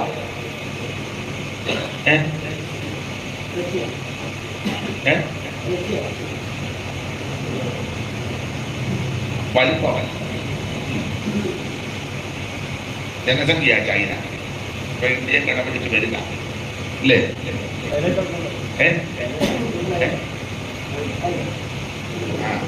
ഇങ്ങനെയാണെങ്കിൽ ആകും. അധികം താമസിക്കാതെ വലിയ വലിയ രാജ്യങ്ങളെല്ലാം കിടക്കുക. അമേരിക്കൻ രാജ്യങ്ങള്, റഷ്യൻ രാജ്യങ്ങള്, വലിയ വലിയ ഭൂഖണ്ഡങ്ങള്. ഇതുപോലെ അങ്ങനെയുള്ള ഈ രാജ്യങ്ങളിൽ ഒരു ചെറിയ പൊട്ട് പോലെ പലസ്തീൻ, ചെറിയ പൊട്ട്. ഞാൻ പോയിട്ടില്ല, പോയവരൊക്കെ പറഞ്ഞ കൊല്ലം ജില്ലയുടെ വലിപ്പം ഉള്ളത്. തർക്കമൊന്നും വേണ്ട, ചെറുതാണ്. ആ ചെറിയ രാജ്യത്തിൽ ചെറിയൊരു പൊട്ട്, അതിനകത്തൊരു ചെറിയ ഗ്രാമമാണ് നസറേത്ത്. ആ ചെറിയ ഗ്രാമത്തിൽ എന്റെ ഭാവനയാ ഒരു ചെറിയ വീട്. ആ ചെറിയ വീട്ടിൽ ഒരു ചെറിയ സഹോദരി മറിയം. ന്യായമായ ഒരു കണക്ക് പറയാം, ഒരു 5 അടി പൊക്കം. 5ഒന്നും കാണാൻ സാധ്യതയില്ല, ഇരിക്കട്ടെ, 5 അടി പൊക്കം. നിങ്ങൾ ഇനി കയറിപ്പോ അവിടെ കസാര ഉണ്ട്. നിങ്ങൾക്ക് കസാര ഞാൻ നേരത്തെ ഇട്ടിട്ടുണ്ടായിരുന്നു. അപ്പൊ ശ്രദ്ധിക്കില്ല, ചെറിയ ഒരു സഹോദരി മറിയം. ആ മറിയത്തിന്റെ ഉദരം സാധാരണ നമ്മള് ഒരു നാടൻ ശൈലി കൊണ്ട് എന്റെ അച്ചായ എല്ലാരും ഒരു ചാൺ പകർന്നു വേണ്ടിയല്ലേ ജീവിക്കുന്നത്. ഒരു ചാൺ, ആ ഒരു ചാണെന്ന് ചിന്തിച്ചോ, അതിനകത്ത് അകത്ത് ആന്തരിക അവയവങ്ങളിൽപ്പെട്ടതാ ഗർഭപാത്രം. കുട്ടകം പോലെ അല്ലല്ലോ, അല്ല അല്ല, സയൻസ് പഠിക്കുന്നവർക്കറിയാം. അതിനകത്താണ് വലിയവനായ ദൈവം വന്ന് ചെറുതായി. മനസ്സിലായോ? ഈ കാണുന്ന അണ്ടകടാകം മുഴുവൻ ഒറ്റവാക്കുകൊണ്ട് സൃഷ്ടിച്ച ദൈവം കോടിക്കണക്കിന് നക്ഷത്രങ്ങളും ഗോളങ്ങളും ഇങ്ങനെ കിടക്കുക വാരി പതറിയിട്ട ദൈവം ഈ അണ്ടകടാകത്തെ സൃഷ്ടിച്ച ദൈവം അണ്ടകടാകത്തിലെ ചെറിയ ഗോളമാ ഭൂമി. ആ ഭൂമിയുടെ 4/3 ഭാഗം വെള്ളം, 1 ഭാഗം കര. ആ കരയിലെ പല രാജ്യങ്ങളിൽ ഏറ്റവും ചെറിയൊരു രാജ്യമാണ് പലസ്തീൻ. ആ രാജ്യത്തിലൊരു ചെറിയ ഗ്രാമമാണ് നസറേത്ത്. അവിടെ ഒരു ചെറിയ കുടിലിൽ ചെറിയൊരു സഹോദരി മറിയത്തിന്റെ ഉദരത്തിൽ ഉരുവായി ദൈവം. അതോ ചെറുതായെന്നായി പറഞ്ഞേ. എന്തിനാ? എന്നെ നിന്നെ രക്ഷിക്കാൻ. നമുക്കൊന്ന് ചെറുതാകാൻ പറ്റുമോ? നമ്മളിപ്പോൾ ഇതിനകത്ത് വന്നിട്ട് വീരസാഹസികതയൊക്കെയാ. ഞങ്ങൾ ഏത് കുടുംബമാണെന്നറിയാമോ? ഞങ്ങൾ മുണ്ടക്കയത്തെ പഴയ ആൾക്കാരാണ്. മൗണ്ട് വാറ്റൻ പ്രഭു ഞങ്ങളുടെ വീട്ടിൽ വന്നിട്ടുണ്ട്. തിരുവിതാംകൂർ രാജകുടുംബം ഇതിലെ കുട്ടിക്കാലത്തിന് പോകുമ്പോൾ ഞങ്ങളുടെ വീട്ടിലാ ഉമ്മായിരുന്ന വിവരക്കാരെല്ലാം വിളിച്ച് പറഞ്ഞ് ഞങ്ങൾ ആരാണെന്ന് അറിയാമോ? ചെറുതാകാൻ താല്പര്യമില്ലല്ലോ. സർവജ്ഞനായ ദൈവം എന്നെയും നിങ്ങളെ രക്ഷിപ്പാൻ അങ്ങനെ ചെറുതായിട്ട് നമ്മൾ ഒന്ന് ചെറുതാകുന്ന നല്ലതല്ലേ? നമ്മുടെ ഈ വലിപ്പഭാവമൊക്കെ ഒന്ന് മാറ്റി, എനിക്ക് വിദ്യാഭ്യാസമുണ്ട്, കഴിവുണ്ട്, സൗന്ദര്യമുണ്ട്, കുടുംബശ്രേഷ്ഠതയുണ്ട്, അതുണ്ട്, ഇതുണ്ടെന്നൊക്കെ പറഞ്ഞ് വലിപ്പഭാവം എല്ലാം ഒന്ന് മാറ്റി ഒന്ന് ചെറുതാകുക. തണ്ട് വെച്ച പടകും പ്രതാപമുള്ള കപ്പലൊന്നും അങ്ങോട്ട് ചെല്ലുകയില്ല. ചിലരുടെയൊക്കെ ആ വലിപ്പഭാവം കാണാം. ഞാൻ എന്നെ കൂടെ പ്രതിയാക്കിയ കൺവെൻഷനൊക്കെ പ്രസംഗിക്കുന്ന എല്ലാവരുടെയും കാര്യമല്ല. കൈ കൊടുക്കാൻ തന്നെ എന്ത് ബുദ്ധിമുട്ടാണെന്നറിയാം. മിണ്ടാനൊക്കെ വലിയ ബുദ്ധിമുട്ടാണ്. നമ്മളങ്ങോട്ട് പാസ്റ്റർ പ്രൈസോ എന്തോ വലിപ്പഭാവം. കാശും പിടിപ്പും ചുറ്റുപാടുമുള്ളവർക്കാന്നേ കൈ കൊടുക്കും. ക്ഷീണമാണെന്ന് കണ്ടു കഴിഞ്ഞാൽ നോക്കുക പോലുമില്ല. എല്ലാവരുടെയും കാര്യമല്ല.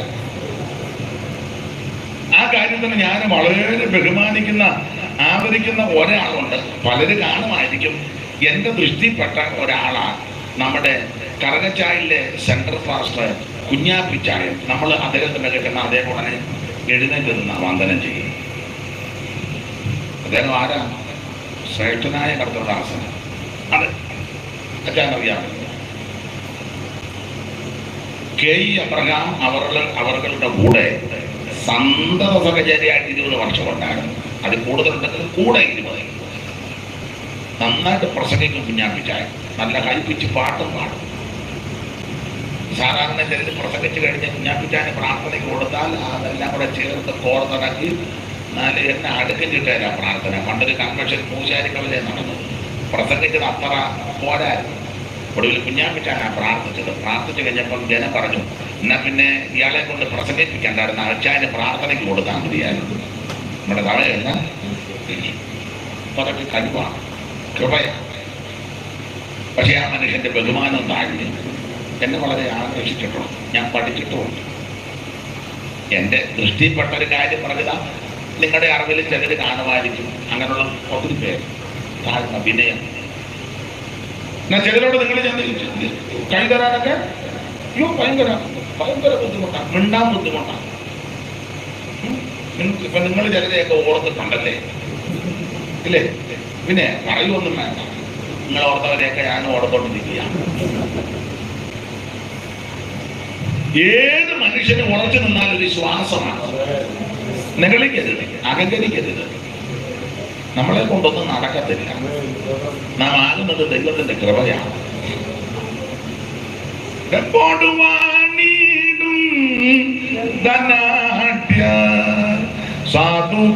സാധുക്കളായോരും എല്ലാരും അന്ത്യ ഒരുപോലെ എല്ലാരും അന്ത്യേ ഒരുപോലെ ലോകം ഇല്ലാതെ വെടിഞ്ഞിടും.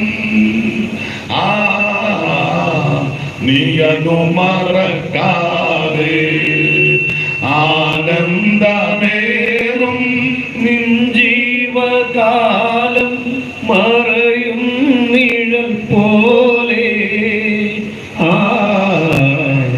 നീതു മറക്കാതെ ആനന്ദമേറും നിൻ ജീവകാലം മറയും നിഴൽ പോലെ. നീയതു മറക്കാതെ. അപ്പൊ ശ്രദ്ധിക്കുക, ഏത് മനുഷ്യന് ഉറക്കുന്നതാണ് ശ്വാസം. നിഗളിക്കരുത്, അഹങ്കരിക്കരുത്, വിനയമാണ്. അപ്പോൾ ഈ മന്ന ആ യേശു ക്രിസ്തുവിന് നടല. ഒന്ന്, ഇത് മോളിൽ നിന്ന് വന്നതാണ്. രണ്ട്, ഇത് ചെറുതാണ്, എളിമ, വിനയം. ഈ വിനയമുള്ളവരെ ദൈവം ആരാധിക്കും. അങ്ങനെ ആ പുസ്തകത്തിലെ വാക്യം, താഴ്മയുള്ളവർക്കോ സൂക്ഷ്മം. ഞാൻ എപ്പോഴും ഇതൊക്കെ പറയുമ്പോൾ പറയും, ഇപ്പൊ ഉദാഹരണം, നമ്മുടെ സഭയിൽ പ്രായമുള്ളവരുണ്ട്. ഞാൻ നിങ്ങളുടെ സഭയിലൊക്കെ പറയും, ചിലത് പറഞ്ഞാലും ഒന്നും അനുസരിക്കാത്ത ഈ മെനകേട് കേസുകൾ ഒത്തിരി ഉണ്ട്. എന്നാലും പറയും, കൂടെ കൂടെ പറഞ്ഞാലല്ലേ എപ്പോഴേലും ഒക്കെ ഗുണമാകണം. ഇപ്പൊ ഉദാഹരണം, നമ്മുടെ സഭയിലെ സഭായം കഴിയുമ്പോൾ അല്ലെങ്കിൽ എന്തെങ്കിലും ഫാഷൻ കഴിയുമ്പോൾ ഭക്ഷണം കൊടുക്കാൻ വെച്ചു. ഉദാഹരണമാണ്, പ്രായമുള്ള അമ്മ കാണും, പ്രായമുള്ള അപ്പന്മാര് കാണും. അപ്പൊ ചെന്ന് പറയണം, അമ്മച്ചി ഇവിടെ ഇരിക്കും, എടുത്തോണ്ട് വരാം, ഇന്നതൊക്കെയായി ഇവിടെ ഉള്ളത്, അമ്മച്ചിക്ക് എന്തുവാ വേണ്ടേ, അതൊക്കെ ചെയ്യണം. അല്ല തന്നെ ഒരു പ്ലേറ്റ് എടുത്തോണ്ട് പമ്പി നല്ല പെരുക്ക് വരികയല്ല ചെയ്യേണ്ടത്. പ്രായമുള്ള പിതാക്കന്മാര് കാണും, അപ്പച്ചന് ഇവിടെ ഇരിക്കും, എടുത്തോണ്ട് വരാം. കൊടുത്തേച്ച് മുങ്ങുകയും ചെയ്യരുത്, അവിടെ നിന്ന് ശുശ്രൂഷിക്കണം. അബ്രഹാമിന്റെ വീട്ടിൽ വന്നവരെ നിന്ന് ശുശ്രൂഷിക്കണം. ഇതൊക്കെ പഠിക്കണ്ടേ, വിനയം വേണം, ചെയ്യണ്ടേ. പ്രായമുള്ള അമ്മ വീട്ടിൽ കാണാം, വല്യമ്മയോ അല്ലെങ്കിൽ അമ്മയുടെ അമ്മയോ അപ്പൻ്റെ പ്രായമുള്ളവര്, അവരെ ബാത്റൂമിൽ കുളിക്കാനൊക്കെ കയറുമ്പോൾ ചൂടുവെള്ളം കൊണ്ട് കൊടുക്കണം, വെട്ടിത്തിളപ്പിച്ച് കൊടുക്കരുത്. അമ്മച്ചി ഒത്തിരി നാളെ കൊണ്ടൊന്ന് കുളിപ്പിക്കണം തുടങ്ങാൻ 160 ഡിഗ്രി സെൽഷ്യസിൽ തിളപ്പിച്ച് ഒരു തള്ളയുടെ പുറത്തൊഴിക്കരുത്. അത് പഴയ കണക്കാ, വെള്ളം കാലമായൊന്ന് കൈയിട്ട് നോക്കാൻ പാടില്ല, അതുകൊണ്ട് കൊടുക്കണം. കൊടുത്തിട്ട് ഒക്കുന്നെങ്കിൽ പ്രായമുള്ള അമ്മയല്ലേ കൈ ഒന്നും വഴഞ്ഞു കിട്ടുകയില്ല, പുറമൊക്കെ ഒന്ന് തേച്ച് കൊടുക്കണം. പ്രായമുള്ളവർക്ക് ദേഹത്തോടൊക്കെ നൊരയ്ക്കുകയും ചൊറിയുകയും ചെയ്യുന്ന പോലെ തോന്നും. കർത്താവ് വരാൻ താമസിച്ചാൽ നമ്മളും ഈ മേഖലയിൽ കൂടെ പോകണം. എപ്പോഴും നീ ഇങ്ങനെ മിടുക്കനായിട്ട് പോവുകയല്ല, മിടുക്കിയായിട്ട് പോവുകയല്ല. അപ്പൊ അമ്മച്ചിയോട് പറയണം, അമ്മച്ചി ഞാൻ പുറത്ത് ഇഞ്ചയിട്ട് തൊണ്ടിട്ട് തേക്കരുത്, പ്ലസ് ഇന്നലെ മുറിച്ച തേങ്ങാണ്ട് തൊണ്ട് കിടപ്പുണ്ട്, പപ്പാത് മുറിച്ചോണ്ട് പോവാം, നമുക്ക് അമ്മച്ചി ഒന്ന് തേക്ക, ഒത്തിരി നാളെ കൊണ്ടായി, അമ്മച്ചി ഒന്ന് ആനയെ തേക്കുമ്പോൾ തൊണ്ടിട്ട് തേക്കരുത്. ഇഞ്ച കിട്ടും, ഇഞ്ച അല്ലെ ഇഞ്ചയ്ക്ക് മേടിക്കാൻ അല്ലെ വാഴയില ചെറുതായിട്ട് കീറി കൈ കൊണ്ടൊന്ന് തിരുമ്മി കഴിയുമ്പോൾ പദം വരും. ചെയ്യണം, വേണ്ടേ? അല്ല ഇവിടെ വന്ന് മറുഭാഷ മാത്രം പറഞ്ഞാൽ കാര്യം നടക്കില്ല. എപ്പോഴും എന്നെ നിൽക്കുക, എലവൺ കവിയെ പിടിച്ച് പറഞ്ഞു. അങ്ങനെയുള്ള ഒത്തിരി എണ്ണമുണ്ട്. ചെയ്യേണ്ട കടമകളോ കർത്തവ്യങ്ങളൊന്നും ചെയ്യത്തില്ല. ഇവിടെ വന്ന് കിടന്ന് ഇങ്ങനെ അറകല തുള്ളുപോലെ തുള്ളുക. വിനയം വേണ്ടേ, താഴ്മ വേണ്ടേ? പുതുതായിട്ട് നമ്മുടെ സഭയിൽ ഒരാൾ വന്നു, വരുമ്പോ കണ്ണ് കാണിക്കാൻ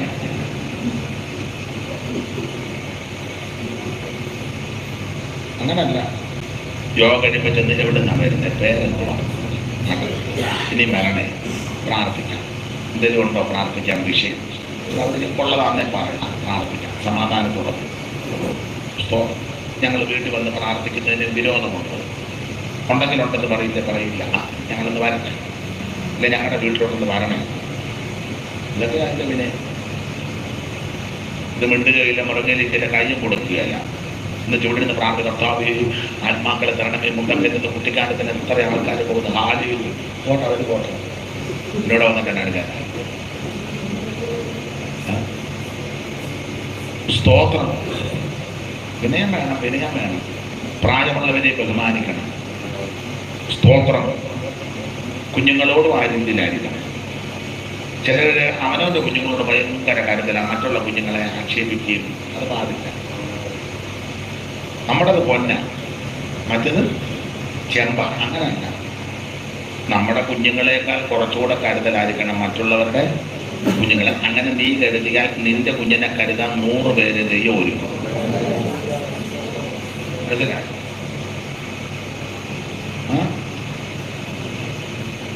ഒരു മുട്ടായി കിട്ടി നമ്മുടെ കുഞ്ഞിന് കൊടുത്തില്ലെങ്കിലും അടുത്തിരിക്കുന്ന കുഞ്ഞിന് കൊടുത്താൽ നിന്റെ കുഞ്ഞിന് 100 മുട്ടായി ആയിട്ട് ദൈവം ആൾക്കാരെ കൊണ്ടുവരും.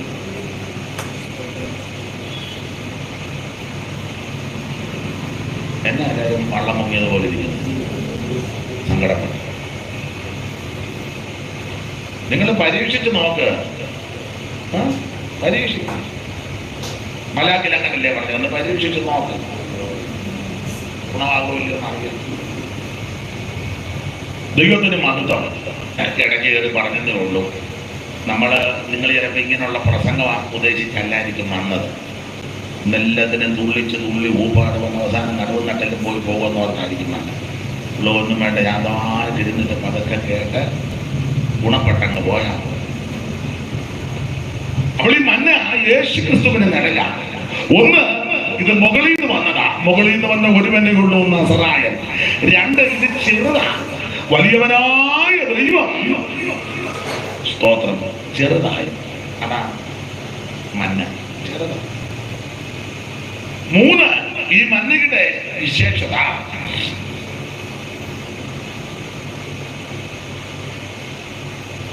ഇത് കൂടാരവാതിക കിടക്കുക. കൂടാരവാതിക. അതിരാവിലെ കൂടാരവാതിൽ തുറന്നങ്ങോട്ടിറങ്ങുമ്പോൾ വാതിക്കൽ മന്ന എന്ന് പറഞ്ഞാൽ രക്ഷ നിന്റെ സമീപത്താണ്.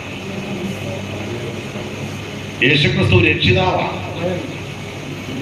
അങ്ങനെ ലൂക്കോസിൽ വായിക്കുന്നത്. രക്ഷിതാവ്. വായിച്ചേ, 2:10 മുതലല്ലേ, ഓടിച്ച് വായിച്ചു. പെട്ടെന്ന് വായിച്ചു.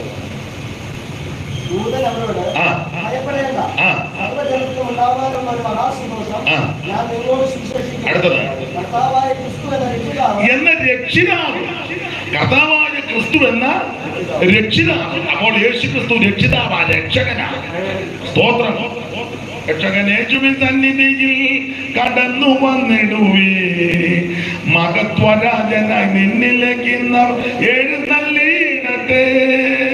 രക്ഷകൻ യേശുവിൻ സന്നിധിയിൽ കടന്നു വന്നിടുവേ, മഹത്വരാജനായി നിന്നിലേക്ക് എഴുന്നള്ളിയിടട്ടെ.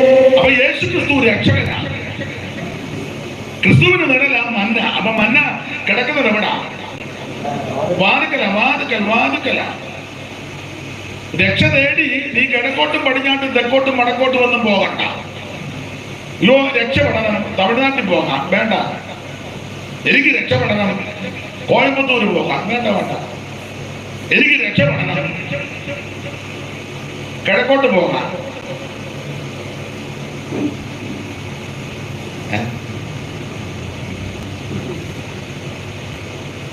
ഇതിലേ കയറുകയാണ് എളുപ്പമുണ്ടല്ലോ.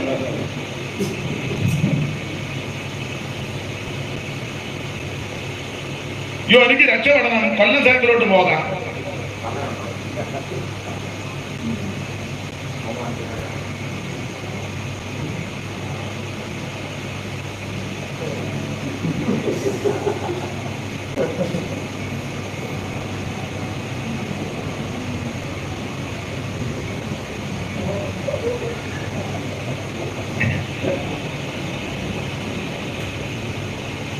രക്ഷ തേടി നീ വണ്ടിക്കൂലി മുടക്കി ദൂരോട്ടൊന്നും പോകണ്ട.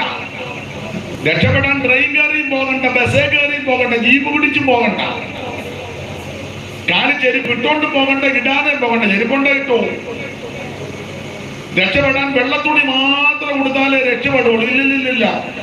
ചുമന്ന് കൊടുത്താലേ രക്ഷപ്പെടുള്ളൂ. അല്ല. കറുപ്പെടുത്താലേ രക്ഷപ്പെടുള്ളൂ. അല്ല. മഞ്ഞ കൊടുത്തെങ്കിലേ രക്ഷപ്പെടുള്ളൂ. അല്ല. കറുപ്പോ വെളുപ്പോ ചുമലയോ വെള്ളം എന്ത് ഉടുക്കണമെന്നേ ഉള്ളൂ.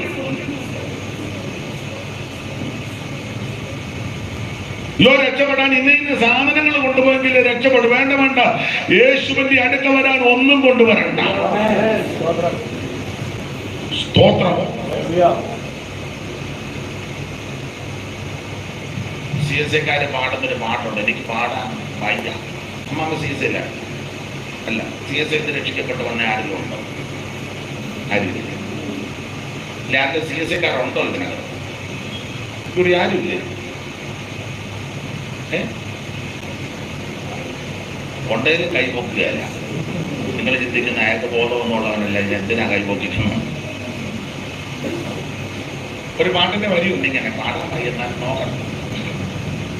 വേറും കൈയാൽ ഞാൻ ചെല്ലുമോ രക്ഷകൻ മുൻപിൽ ഒരു ദേഹി പോലും ഇല്ല എങ്ങനെ വണങ്ങും ഞാൻ. കേട്ടിട്ടില്ലേ?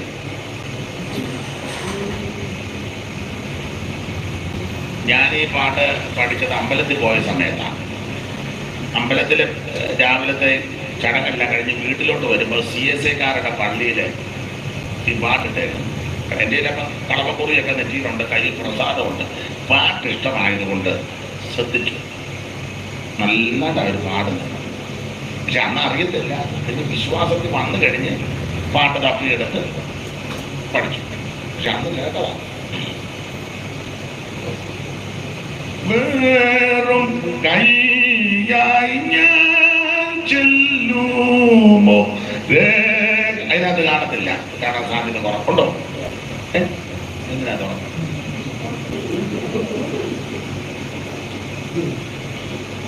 വേറും കൈയായി ഞാൻ ചെല്ലുമോ രക്ഷകൻ മുൻപിൽ ഒരു ദേഹി പോലും ഇല്ല എങ്ങനെ വണങ്ങും ഞാൻ. വേറും കൈയായി ഞാൻ ചെല്ലുമോ രക്ഷകൻ മുൻപിൽ ഒരു ദേഹി പോലും ഇല്ല എങ്ങനെ വണങ്ങും. അവൾ യേശുവിന്റെ അടുത്ത് വരാൻ നീ ഭൗതികമായിട്ടൊന്നും കൊണ്ടുവരണ്ട.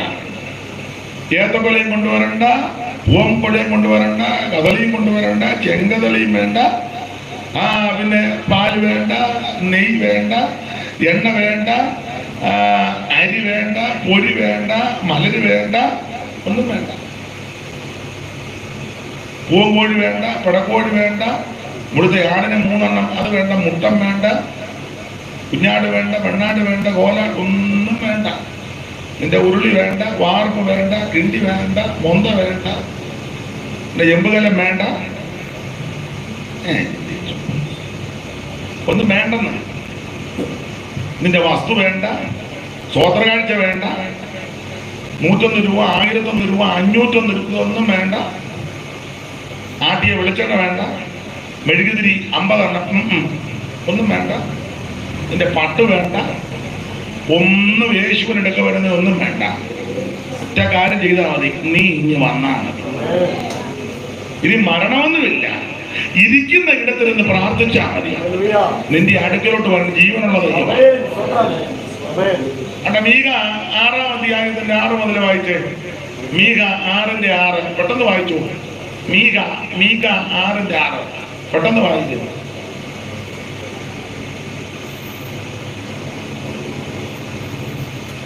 മീകായില്ലേ? വായിക്ക് 6:6 മൈലിൽ വായിച്ചത് ദേവദാസനെ എന്തൊന്നുകൊണ്ട് ഞാൻ യഹോവയുടെ സന്നിധിയിൽ ചെന്ന് അത്യുന്നത ദൈവത്തിന്റെ മുമ്പാകെ കുമ്പിടേണ്ടു. ഞാൻ എന്തോട്ട് അങ്ങോട്ട് ചെല്ലണ്ടേ? ഞാൻ ഹോമയാഗങ്ങളോടും മൈക്ക് അവിടെ ഇരിക്കുന്നവനാണ് തോന്നുന്നു. കസാരയായിട്ട് ഇവിടെ വാ. കസാര എടുത്തോണ്ട് ഇവിടെ വാ. രണ്ടുപേരും അടുത്തിരുന്ന് വായിച്ചാക്കാം. ഇനി വായിച്ചോ. അല്ല, പുള്ളി വായിക്കാൻ ആഗ്രഹിച്ചു. എന്തൊന്നുകൊണ്ട് ഞാൻ യഹോവയുടെ സന്നിധിയിൽ ചെന്ന് എന്തോന്നും കൊണ്ട് ഞാൻ അങ്ങോട്ട് ചെല്ലും യഹോവയുടെ സന്നിധിയില്. ഞാൻ എന്തോടത്തോണ്ടാ ചെല്ലണ്ടത്? അതാ ഞാൻ പറഞ്ഞു, ഈ മുമ്പേ ലിസ്റ്റ് ഇട്ടല്ലോ. ഇതൊന്നും കൊണ്ട് ചെന്നിട്ട് കാര്യമില്ല. അടുത്തത്, അത്യുന്നത ദൈവത്തിന്റെ മുമ്പാകെ കുമ്പിടേണ്ടു. ഞാൻ എന്തുമായിട്ട് അവിടെ ചെന്ന് കുമ്പിടേണ്ടത്? ഞാൻ ഹോമയാഗങ്ങളോടും 1 വയസ്സ് പ്രായമുള്ള കാളക്കിടാങ്ങളോടും കൂടെ അവന്റെ സന്നിധിയിൽ ചെല്ലണമോ? ആടിനെ കാളയൊക്കെ ആയിട്ട് അങ്ങോട്ട് ചെല്ലണം. പുടക്കോഴി, പൂവൻകോഴി, മുട്ട, ഇതൊക്കെ ആയിട്ട് അങ്ങോട്ട് ചെല്ലണം. 1000 ആട്ടുകൊറ്റനിലും 1000 ആട്ടുകൊറ്റനിലും 10,000 തൈല നദിയിലും 10,000 തൈല നദിയിലും യഹോവ പ്രസാദിക്കുമോ?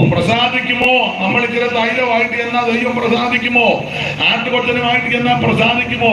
കാട്ടിലോട്ട് കയറിക്കെ കോലാട് ഏതെല്ലാം ആട്. മൂന്നാറിലോട്ട് ചെന്ന് നമ്മുടെ ആടുണ്ടല്ലോ, എന്തുവാ പറയുന്നത്? വരയാട്.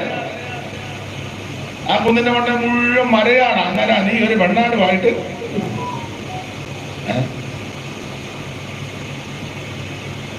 ഈ നടക്ക് 4,000 മുടിക്ക് 3,000 ഉള്ള ആന പഴയ കണക്കാ. ഇപ്പം ലക്ഷങ്ങളാണ്. പഴയ കണക്കാ. നടക്ക് 4,000, മുടിക്ക് 3,000 ആണ് ആനയ്ക്ക്. ഇപ്പൊ ലക്ഷങ്ങളാണ്. കാട്ടിലോട്ട് കയറിക്ക് ഇന്നും വീണ്ടും ആനകളാണ്. ഇപ്പോഴാണ് ഇതുങ്ങൾ ഇഷ്ടം പോലെ അങ്ങ് കൂടുക. പന്നികളെ അയ്യലുകളിയാണ്. ഒരു സാധനം പറമ്പിൽ കുടിച്ചു വെക്കാൻ ഒക്കത്തില്ല. ഭയങ്കര ശല്യമാണ്. ഇപ്പൊ ഈ കഴിയുടെ ഞാൻ തിണ്ണയിരിക്കണം. തിരുവല്ലയില് വരമറണം അവിടെ വന്നേക്കുന്നു. പണ്ടൊരു കുരങ്ങനെ കാണണമെങ്കിൽ ആ കുളി തകടിന് അകത്തോട്ടങ്ങാനും ചെല്ലണം. ഇപ്പൊ അന്നെ കുരങ്ങ് പറയാം, എന്തുവാ നിങ്ങൾ പറഞ്ഞത്? ഏതാണ്ട് പറഞ്ഞു. മൃഗമല്ലേ ഇറങ്ങി വരിക. പുലി ഇറങ്ങുന്നു, കടുവ ഇറങ്ങുന്നു. എന്റെ കാര്യമുണ്ട്. ദൈവമെല്ലാം കരുതി വെച്ചിരിക്കുക. അന്ത്യകാലത്ത് വന്ന് പിന്നെ കാട്ടുമൃഗങ്ങൾ വരുമെന്ന പുസ്തകത്തിൽ വാങ്ങി. കാട്ടുമൃഗം വന്നിട്ട് സംഘചരിഞ്ഞ് വാങ്ങും പറഞ്ഞ് പിടിച്ചോണ്ട് അങ്ങ് പോകും. സൂക്ഷിച്ചങ്ങോട്ട് അങ്ങ് കൊണ്ടുപോകും. അപ്പൊ 1000 കാട്ടുമൃഗങ്ങളാണ്. ഏതെല്ലാം ടൈപ്പാണ്. പണ്ട് കുമ്മിക്ക് പാടുവാന്ന് കാട്ടാന കരടി പുലി ചെന്നായി കാട്ടുപോത്ത് കരിമ്പുലി കൂട്ടം. ഇഷ്ടം പോലെ. കാട്ടാന കരടി പുലി ചെന്നായി കാട്ടുപോത്ത് കരിമ്പുലി കൂട്ടം കണ്ടാലെന്നെ പിടിച്ചവർ നിന്നു അയ്യോ ജതി. അപ്പൊ ലക്ഷക്കണക്കിന്, 100 കണക്കിന്, ലക്ഷക്കണക്കിന് കാട്ടുമൃഗങ്ങൾ കിടക്കുക. 1000. എന്നാലും നീ ഒരു ആട്ടുകുട്ടിയായിട്ട് ദൈവത്തിനൊന്നും വേണ്ട, നിന്റെ ആടൊന്നും വേണ്ട. തൈല നദി അടിയെ കൊണ്ട് കുടിച്ചു നിൽക്കുമ്പോ തൈല നദിയാ. എടുത്തിട്ടും തീരുന്നില്ല. അയ്യോ, മനസ്സിലായോ? എന്നാലും നമ്മൾ ആട്ടിയ വെളിച്ചെണ്ണ 50 ഗ്രാം. ദൈവത്തിന് വെളിച്ചെണ്ണയും വേണ്ട, നല്ലെണ്ണയും വേണ്ട, പാമോയിലും വേണ്ട. അങ്ങനെ പപ്പടം കാച്ചാൻ പോവാണോ ദൈവം? യേശു ഒരു കുട്ടി പാമോയിലുണ്ട്. ഉമ്മായിരിക്കില്ല പപ്പടം കാച്ചി.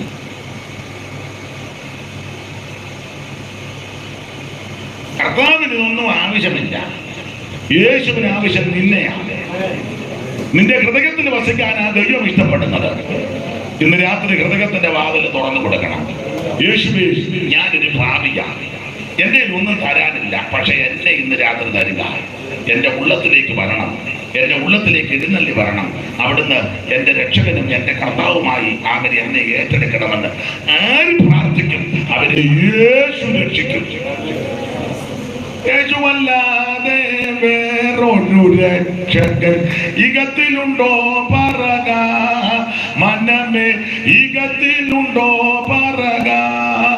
യേശുവല്ലാതെ വേറൊരു രക്ഷകൻ ഇകത്തിലുണ്ടോ പറക മനമേ, ഇകത്തിലുണ്ടോ പറക. യേശു മാത്രമാ രക്ഷകൻ, മറ്റൊരുത്തരും രക്ഷയില്ല. നാം രക്ഷിക്കപ്പെടുവാൻ ആകാശത്തിന് കീഴിൽ മനുഷ്യരുടെ ഇടയിൽ നൽകപ്പെട്ട ഒരേ ഒരു നാമം യേശു ക്രിസ്തുവിന്റെ പരിശുദ്ധ നാമം. ദൈവത്തിന്റെ മഹത്വം. അതുകൊണ്ട് നമ്മുടെ ഹൃദയം കർത്താവിന് കൊടുക്കുക. സമയം എന്തുവായി? നമുക്ക് നിർത്താം, അതല്ലേ നല്ലത്. പിന്നെ എല്ലാവർക്കും പോകണം. രണ്ട് കാര്യം ഇവിടെ പറഞ്ഞ് നിർത്താം. ഉടവാകാനാണ് ഇതൊക്കെ മതി, നന്നാകാനാണ് ഇത് തന്നെ കൂടുതലാണ്. അപ്പൊ ശ്രദ്ധിക്കുക, യേശു മാത്രമാണ് രക്ഷകൻ. ഈ മന്ന ക്രിസ്തുവിന്റെ നല്ലല്ല. ഒന്ന്, ഇത് മേളിൽ നിന്ന് വന്നു, ഉയരത്തിൽ നിന്ന് വന്ന യേശുവിന്റെ നല്ലത്. രണ്ട്, ചെറുതാ, വലിയവനായ ദൈവം നമുക്ക് വേണ്ടി ചെറുതായി. മൂന്ന്, ഇത് വാതക്കലാ കിടക്കുന്നത്. രക്ഷ തേടി ദൂരോട്ട് പോകണ്ട, വണ്ടിക്കൂലി മുടക്കണ്ട, ഇരിക്കുന്ന കിടക്കാ രക്ഷ. ഇന്ന് രാത്രി രക്ഷകത്തിന്റെ സമീപേ വന്നിട്ടുണ്ട്. രക്ഷകനെ തപ്പി അങ്ങോട്ടും ഇങ്ങോട്ടും ഒന്നും പോകണ്ട, നിന്റെ സമീപത്ത് വന്നിട്ടുണ്ട്. ഇന്ന് രാത്രി ഇത്ര പറഞ്ഞാൽ മതി, യേശുവേ എന്നെ രക്ഷിക്കണം, എന്റെ ഉള്ളത്തിലേക്ക് വരണം. യേശു നിന്റെ ഉള്ളത്തിൽ വരും. വാതകല രക്ഷ. 4, അതുകൂടെ പറഞ്ഞങ്ങ് നിർത്താൻ. 4 കാര്യമാകുമ്പോൾ ഒരു കണക്കാവുമല്ലോ. 4 ദിക്ക്, 4 സുവിശേഷം, 4 പോയിന്റ്. കണക്കല്ലേ? ഈ മന്ന യേശു ക്രിസ്തുവിന്റെ നിഴലാന്ന് പറയാൻ 4ാമത്തെ കാരണം, മന്ന ഉരുണ്ടായിരിക്കുന്നത്. ഉരുണ്ടായിരിക്കുന്നത് അതിന്റെ ഒരു വിശേഷത ഞാൻ എൻ്റെ ശൈലി പറയാം. മന്നയ്ക്ക് മൊനയില്ല. മന്നയ്ക്ക് മൊനയില്ല. നമുക്കെല്ലാം മൊനയുണ്ട്.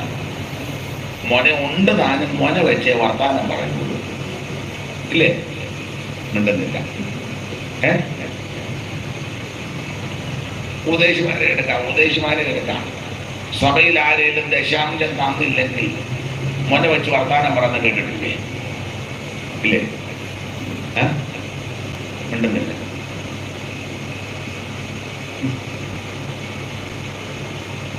വെളിയിലുള്ള ഒരാൾക്ക് ഒരു വീട് വെച്ച് കൊടുത്തെന്ന് വെച്ചോ, ഉടനെ അടുത്ത പുള്ളി മൊന വെച്ചാൽ ഞങ്ങൾക്ക് വെളിയിലൊന്നും ആരുമില്ല, മൊന വെച്ച് പറയാനാണ്. ഉദാഹരണം, അമ്മായിയമ്മയും മരുമകളുടെ അടുക്കളയിൽ പെരുമാറുക. ഉടനെ മോള് പറയുക, അമ്മ ആ ചെരുവ ഇങ്ങോട്ടെടുത്തു. ഏത് ചെരുവ? ആ ചെരുവ ഇങ്ങോട്ട്. പിന്നെ ചെരുവ നിങ്ങളുടെ വീട്ടിൽ നിന്നൊന്നും കൊണ്ടുവന്നിട്ടില്ലല്ലോ. കാരണം അടുക്കള കാണാൻ വരാൻ എൻ്റെ കലിപ്പിലായി പറയാം. മനസ്സിലായോ? മൊന വെച്ച് വർത്താനം പറയും. അങ്ങനെയുള്ള ധാരാളം ആൾക്കാരുണ്ട്. പ്രാർത്ഥിക്കുമ്പോൾ മൊന വെച്ച് പ്രാർത്ഥിക്കുകയല്ലേ, ഇല്ലേ? അല്ല, പ്രാർത്ഥനക്കാരെ നമുക്കറിയാം. നല്ല കുത്തും പൂളും വെച്ച്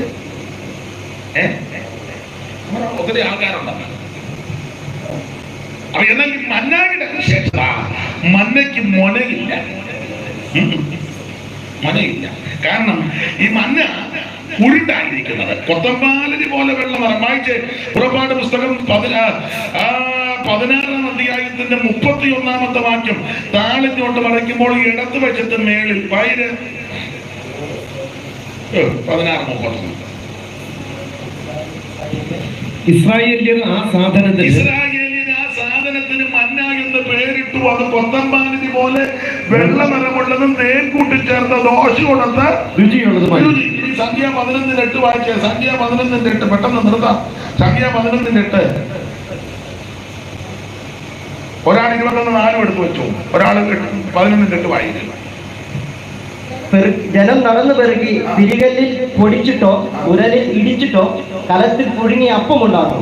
അതിന്റെ രുചി എണ്ണ ചേർത്തുണ്ടാക്കിയ ദോശ പോലെയാണ്. അപ്പോൾ പുറപ്പാട് 16:31 വായിക്കുന്നത് സ്തോത്രം. ഇത് തേൻ ചേർത്ത ദോശ. ഇത് കൊത്തമ്പാലരി പോലെ വെള്ള നിറമുള്ളതും തേൻ കൂട്ടിച്ചേർത്ത ദോശ കൊണ്ട് രുചി. സംഖ്യ 11:8 പറയുക, ജനം നടന്നു പെറുക്കി തിരികല്ലിൽ പൊടിച്ചിട്ടോ ഉരുളിൽ ഇടിച്ചിട്ടോ കലത്തിൽ പുഴുങ്ങിയിട്ടോ അപ്പമുണ്ടാക്കും. അതിന്റെ രുചി എണ്ണ ചേർത്തുണ്ടാക്കിയ ദോശ. സംഖ്യ 21:4. പിന്നെ അവർ ഏതോ ദേശത്ത് ചുറ്റിപ്പോകുവാൻ ഹോർ പർവ്വതത്തിങ്കിൽ നിന്ന് ചെങ്കടൽ വഴിയായിട്ട് യാത്ര പുറപ്പെട്ടു. വഴിനിമിത്തം ജനത്തിന്റെ മനസ്സ് ക്ഷീണിച്ചു. ജനം ദൈവത്തിന് മോശയ്ക്ക് വിരോധമായിട്ട് സംസാരിച്ചു. മരുഭൂമിയിൽ മരിക്കേണ്ടതിന് നിങ്ങൾ ഞങ്ങളെ മിസ്രയീം ദേശത്ത് നിന്ന് കൊണ്ടുവന്നത് എന്തിന്? ഇവിടെ അപ്പവുമില്ല, വെള്ളവുമില്ല, സാരമില്ലാത്ത ആഹാരം ഞങ്ങൾക്ക് പ്രാരംഭത്തിൽ തേൻ ചേർത്ത ദോശ, 10-12 കൊല്ലം കഴിഞ്ഞപ്പോ എണ്ണ ചേർത്ത ദോശ, 40 സാരമില്ലാത്ത ആഹാരം. മന്നയ്ക്ക് യാതൊരു കുഴപ്പമില്ല. കുഴപ്പം എനിക്ക് നിനക്കുമാണ്. ഈ മന്ന ഉരുണ്ടിരിക്കുന്നതാ, ഉരുണ്ടായിരിക്കുന്ന മന്ന, ഒരു കുഴപ്പമില്ല. അതാ ഞാൻ പറഞ്ഞേ, മന്നയ്ക്ക് മൊനയില്ല. ഈ ഉരുണ്ടിരിക്കുന്നത് കൊണ്ട് എവിടെ എതിലേക്കൂടെ നോക്കി എങ്ങനെ വെച്ച് നോക്കിയാലും മൊനയില്ല. അങ്ങനല്ലേ? ഉദാഹരണമാണ് കൊടിക്കട്ടയ്ക്ക് മൊനയുണ്ടോ? പറ. അതിന് എങ്ങനെ ഉണ്ടാക്കുന്നത്? എങ്ങനെയാ മോളെ കൊഴുക്കട്ട ഉണ്ടാക്കുന്നത്? അവള് കഴിച്ചതല്ലാതെ ഉണ്ടാക്കുന്നത് എങ്ങനെ ഉണ്ടാക്കുന്നത് കൊഴുക്കട്ട? കൊഴുക്കട്ട കഴിച്ചിട്ടുണ്ടോ? എങ്ങനെ ഉണ്ടാക്കുന്നത്? പക്ഷേ കൊഴുക്കട്ട ഉണ്ടാക്കുന്നത് എങ്ങനെയാണ്? അമ്മ വന്നിട്ടുണ്ടോ?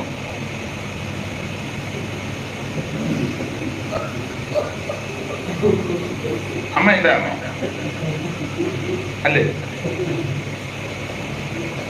ഇനി വെറുതെ ആരോഗ്യം ഉണ്ടാക്കുന്നില്ല, വെറുതെ.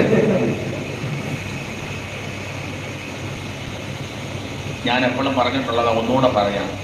സായിപ്പ് പണ്ട് വന്നപ്പം കൊഴുക്കട്ട ഉണ്ടാക്കി കൊടുത്തു. അന്നത്തെ പഴയ കാലമല്ലേ. അപ്പൊ സായിപ്പിന് കൊഴുക്കട്ട കൊടുത്തത് ഉടച്ചപ്പോൾ ഇതിനകത്ത് അപ്പൊ സായിപ്പ് ചോദിച്ചു, ഇതെന്തിനാണ് ചോദിച്ചാൽ പറഞ്ഞ് തേങ്ങായും ചക്കരയും. അപ്പം തേങ്ങ കോക്കനട്ട് അതാണ് പറഞ്ഞത്. ആ തേങ്ങ അതാ. ശർക്കര അപ്പൊ അകത്ത് നിന്ന് വലിയ ഉണ്ട കൊണ്ട് കാണിച്ചു. അത് കരിമ്പ് പാനി എടുത്ത് കാണിച്ചു. അപ്പൊ പ്രായം ചോദിച്ചു, ഈ ശർക്കര ഈ തേങ്ങയും ഇതിനകത്ത് എങ്ങനെ കയറ്റി? കാരണം സായിപ്പ് നോക്കിയിട്ട് ഇതിനകത്ത് കയറ്റാനായിട്ട് ഒരു വിടവും ഇങ്ങനെ മൊത്തത്തിൽ നോക്കിയിട്ട് ഇത് അകത്തോട്ടൊന്ന് കേൾക്കണ്ടേ, നോക്കിയിട്ട് ഒരു വിടവ് കാണുന്നില്ല. അപ്പം സായിപ്പ് ചോദിച്ചെന്നാ പറഞ്ഞത്, ഇത് ടെക്നീഷ്യനായിട്ട് ഇനി വിളിച്ചോണ്ട് വരാൻ. കാരണം നമ്മുടെ പ്രായമുള്ള അമ്മയെ കൊണ്ട് കൊടുത്തു. അപ്പൊ സായിപ്പ് ചോദിച്ചു, ഞങ്ങള് ഭയങ്കര ബിൽഡിംഗ് ഒക്കെ പണിതിട്ടുള്ളവരാണ്. വിശേഷിച്ച് ന്യൂയോർക്കിലെ പാലമൊക്കെ ഭയങ്കര പാലമാണ്. അടിയിൽ കൂടെ കപ്പൽ പോകുന്നു, പിന്നെ 3 ലൈനായിട്ട് കാറും വണ്ടിയും പോകുന്നു, ഇടയ്ക്ക് പാലം മാറുന്നു. മട്ടാഞ്ചേരിയിലെ പാലം അറിയാവുന്നു, ബോളിന്റെ പുറത്താണെന്നാണ് പറയുന്നത്. കപ്പൽ വരുമ്പോൾ പോകുന്നു, ഭയങ്കര ടെക്നോളജിയാണ്. പക്ഷെ ഈ കൊടിക്കട്ടയ്ക്കകത്ത് ശർക്കരയും തേങ്ങായും കയറ്റിയ ടെക്നോളജി അന്തം വിട്ടു പോയെന്നാണ് പറഞ്ഞത്.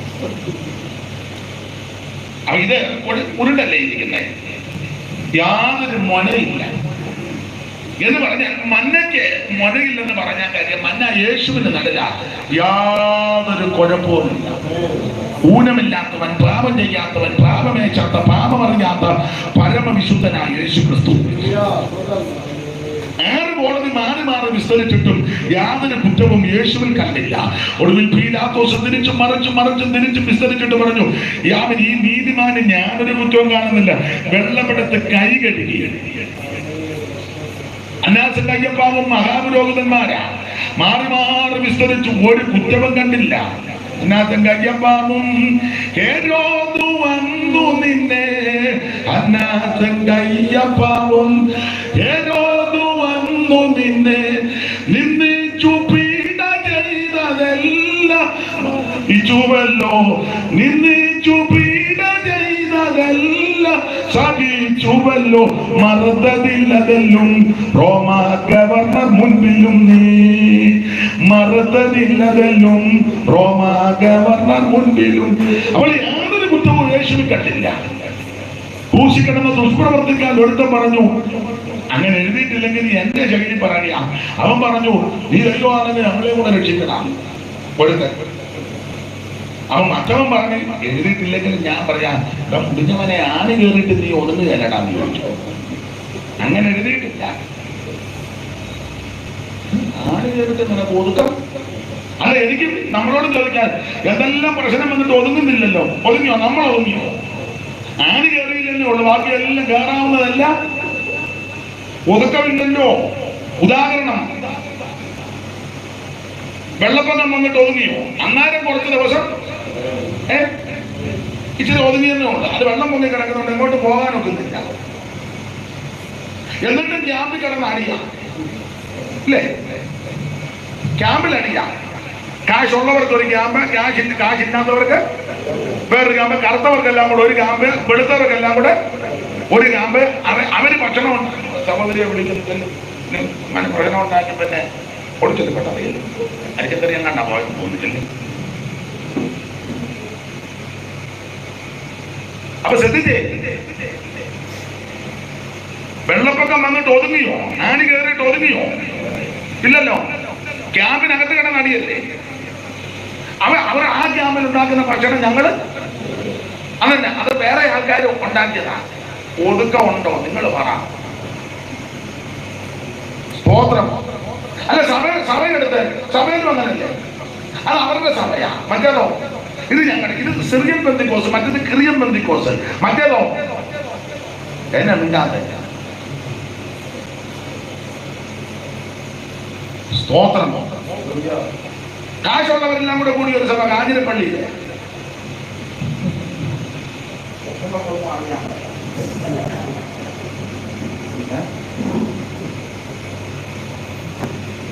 കാശില്ലാത്തവരെല്ലാം കൂടെ ഒരു സഭ, ഒടുകൊത്തിയില്ലേ.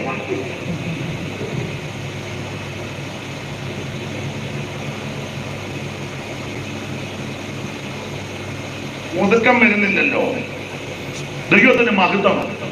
അവർക്കെല്ലാം കൂടെ ഒരു സെന്റർ, മറ്റവരെ ഈ സെന്ററിൽ കയറ്റുകയല്ല. ഞാൻ വിശദീകരിക്കണോ? പറ. വേണ്ട. ഇത്രയൊക്കെ വന്നിട്ട് പഠിക്കുന്നില്ലല്ലോ. വെള്ളപ്പൊക്കം വന്ന് എന്തെല്ലാം കെടുതി ഉണ്ടായി. പഠിക്കുന്നോ? ഇല്ല. അതിന് വെള്ളം പൊങ്ങുന്നതിന് മുന്നേ അതിര ചുണയുണ്ടോ? പിന്നെ എന്റെ പുതിയകാലം വിട്ടു.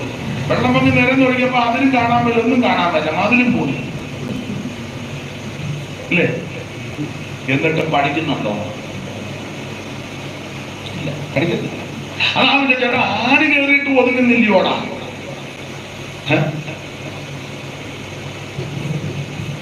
വെള്ളപ്പൊക്കം കഴിഞ്ഞ കോവിഡ്, എന്നിട്ടും അമരുന്നില്ലല്ലോ. ആ കോവിഡ് വന്ന സമയത്ത് കുറെ പണം വന്നെന്നല്ലാതെ സ്വന്തം ഭാര്യ പടഞ്ഞു വലിച്ച് വീടുക, വെള്ളം കൊടുക്കാൻ പോലും ഒക്കുന്നില്ല. ജോലിക്കുട്ടി ദൂരെ നിന്ന് കാണുക, ഒരു ഉമ്മ പോലും കൊടുത്തു വിടാനൊക്കില്ല. അന്ത്യയുമ്മനെ ഭർത്താവ് മരിച്ചിട്ട് കാണാനൊക്കുന്നില്ലല്ലോ. ആ രൂക്ഷ സമയത്തൊക്കെ ചെന്ന് കണ്ടത് എല്ലാം കൂടുമെല്ലാം കൂടെ കെട്ടിയിരിക്കുന്ന രണ്ട് കണ്ണു മാത്രം കാണാം. കണ്ടതല്ലേ, നിങ്ങൾ അനുഭവിച്ചതല്ലേ. പണ്ട് അമേരിക്കയിൽ നിന്ന് പേർഷ്യയിൽ നിന്ന് വന്നു കഴിഞ്ഞാൽ അങ്ങോട്ട് തേർല. കോവിഡ് സമയത്ത് അമേരിക്കൻ വന്നു, ഞങ്ങളെങ്ങോ അങ്ങോട്ടില്ലെന്ന് പറഞ്ഞു. അമേരിക്കൻ ഇവരെന്തിനാ അമേരിക്കൻ ഇപ്പൊ ഇങ്ങോട്ട് താളിക്കോട്ട് അല്ലേ? പണ്ട് അമേരിക്കയിൽ നിന്ന് പറഞ്ഞ കോവിഡിന് മുമ്പ് എന്റെ കസിൻ അമേരിക്കയിൽ നിന്ന് വരുന്നുണ്ട്. അപ്പോൾ ഞാൻ ഈ ആഴ്ച ബസ്സി എന്ന് പറയത്തില്ല, ബസ്സി എന്റെ കസിൻ, എനിക്ക് എയർപോർട്ടിൽ പോകണം, പുള്ളിയെ കൊണ്ടുവരണം, പിന്നെയും തിരക്കാണ്. കോവിഡിന്റെ സമയത്ത് കസിൻ പറഞ്ഞോടാ, ഞാൻ അങ്ങോട്ട് വരിക, നീ ഇങ്ങോട്ടൊന്നും വരണ്ട.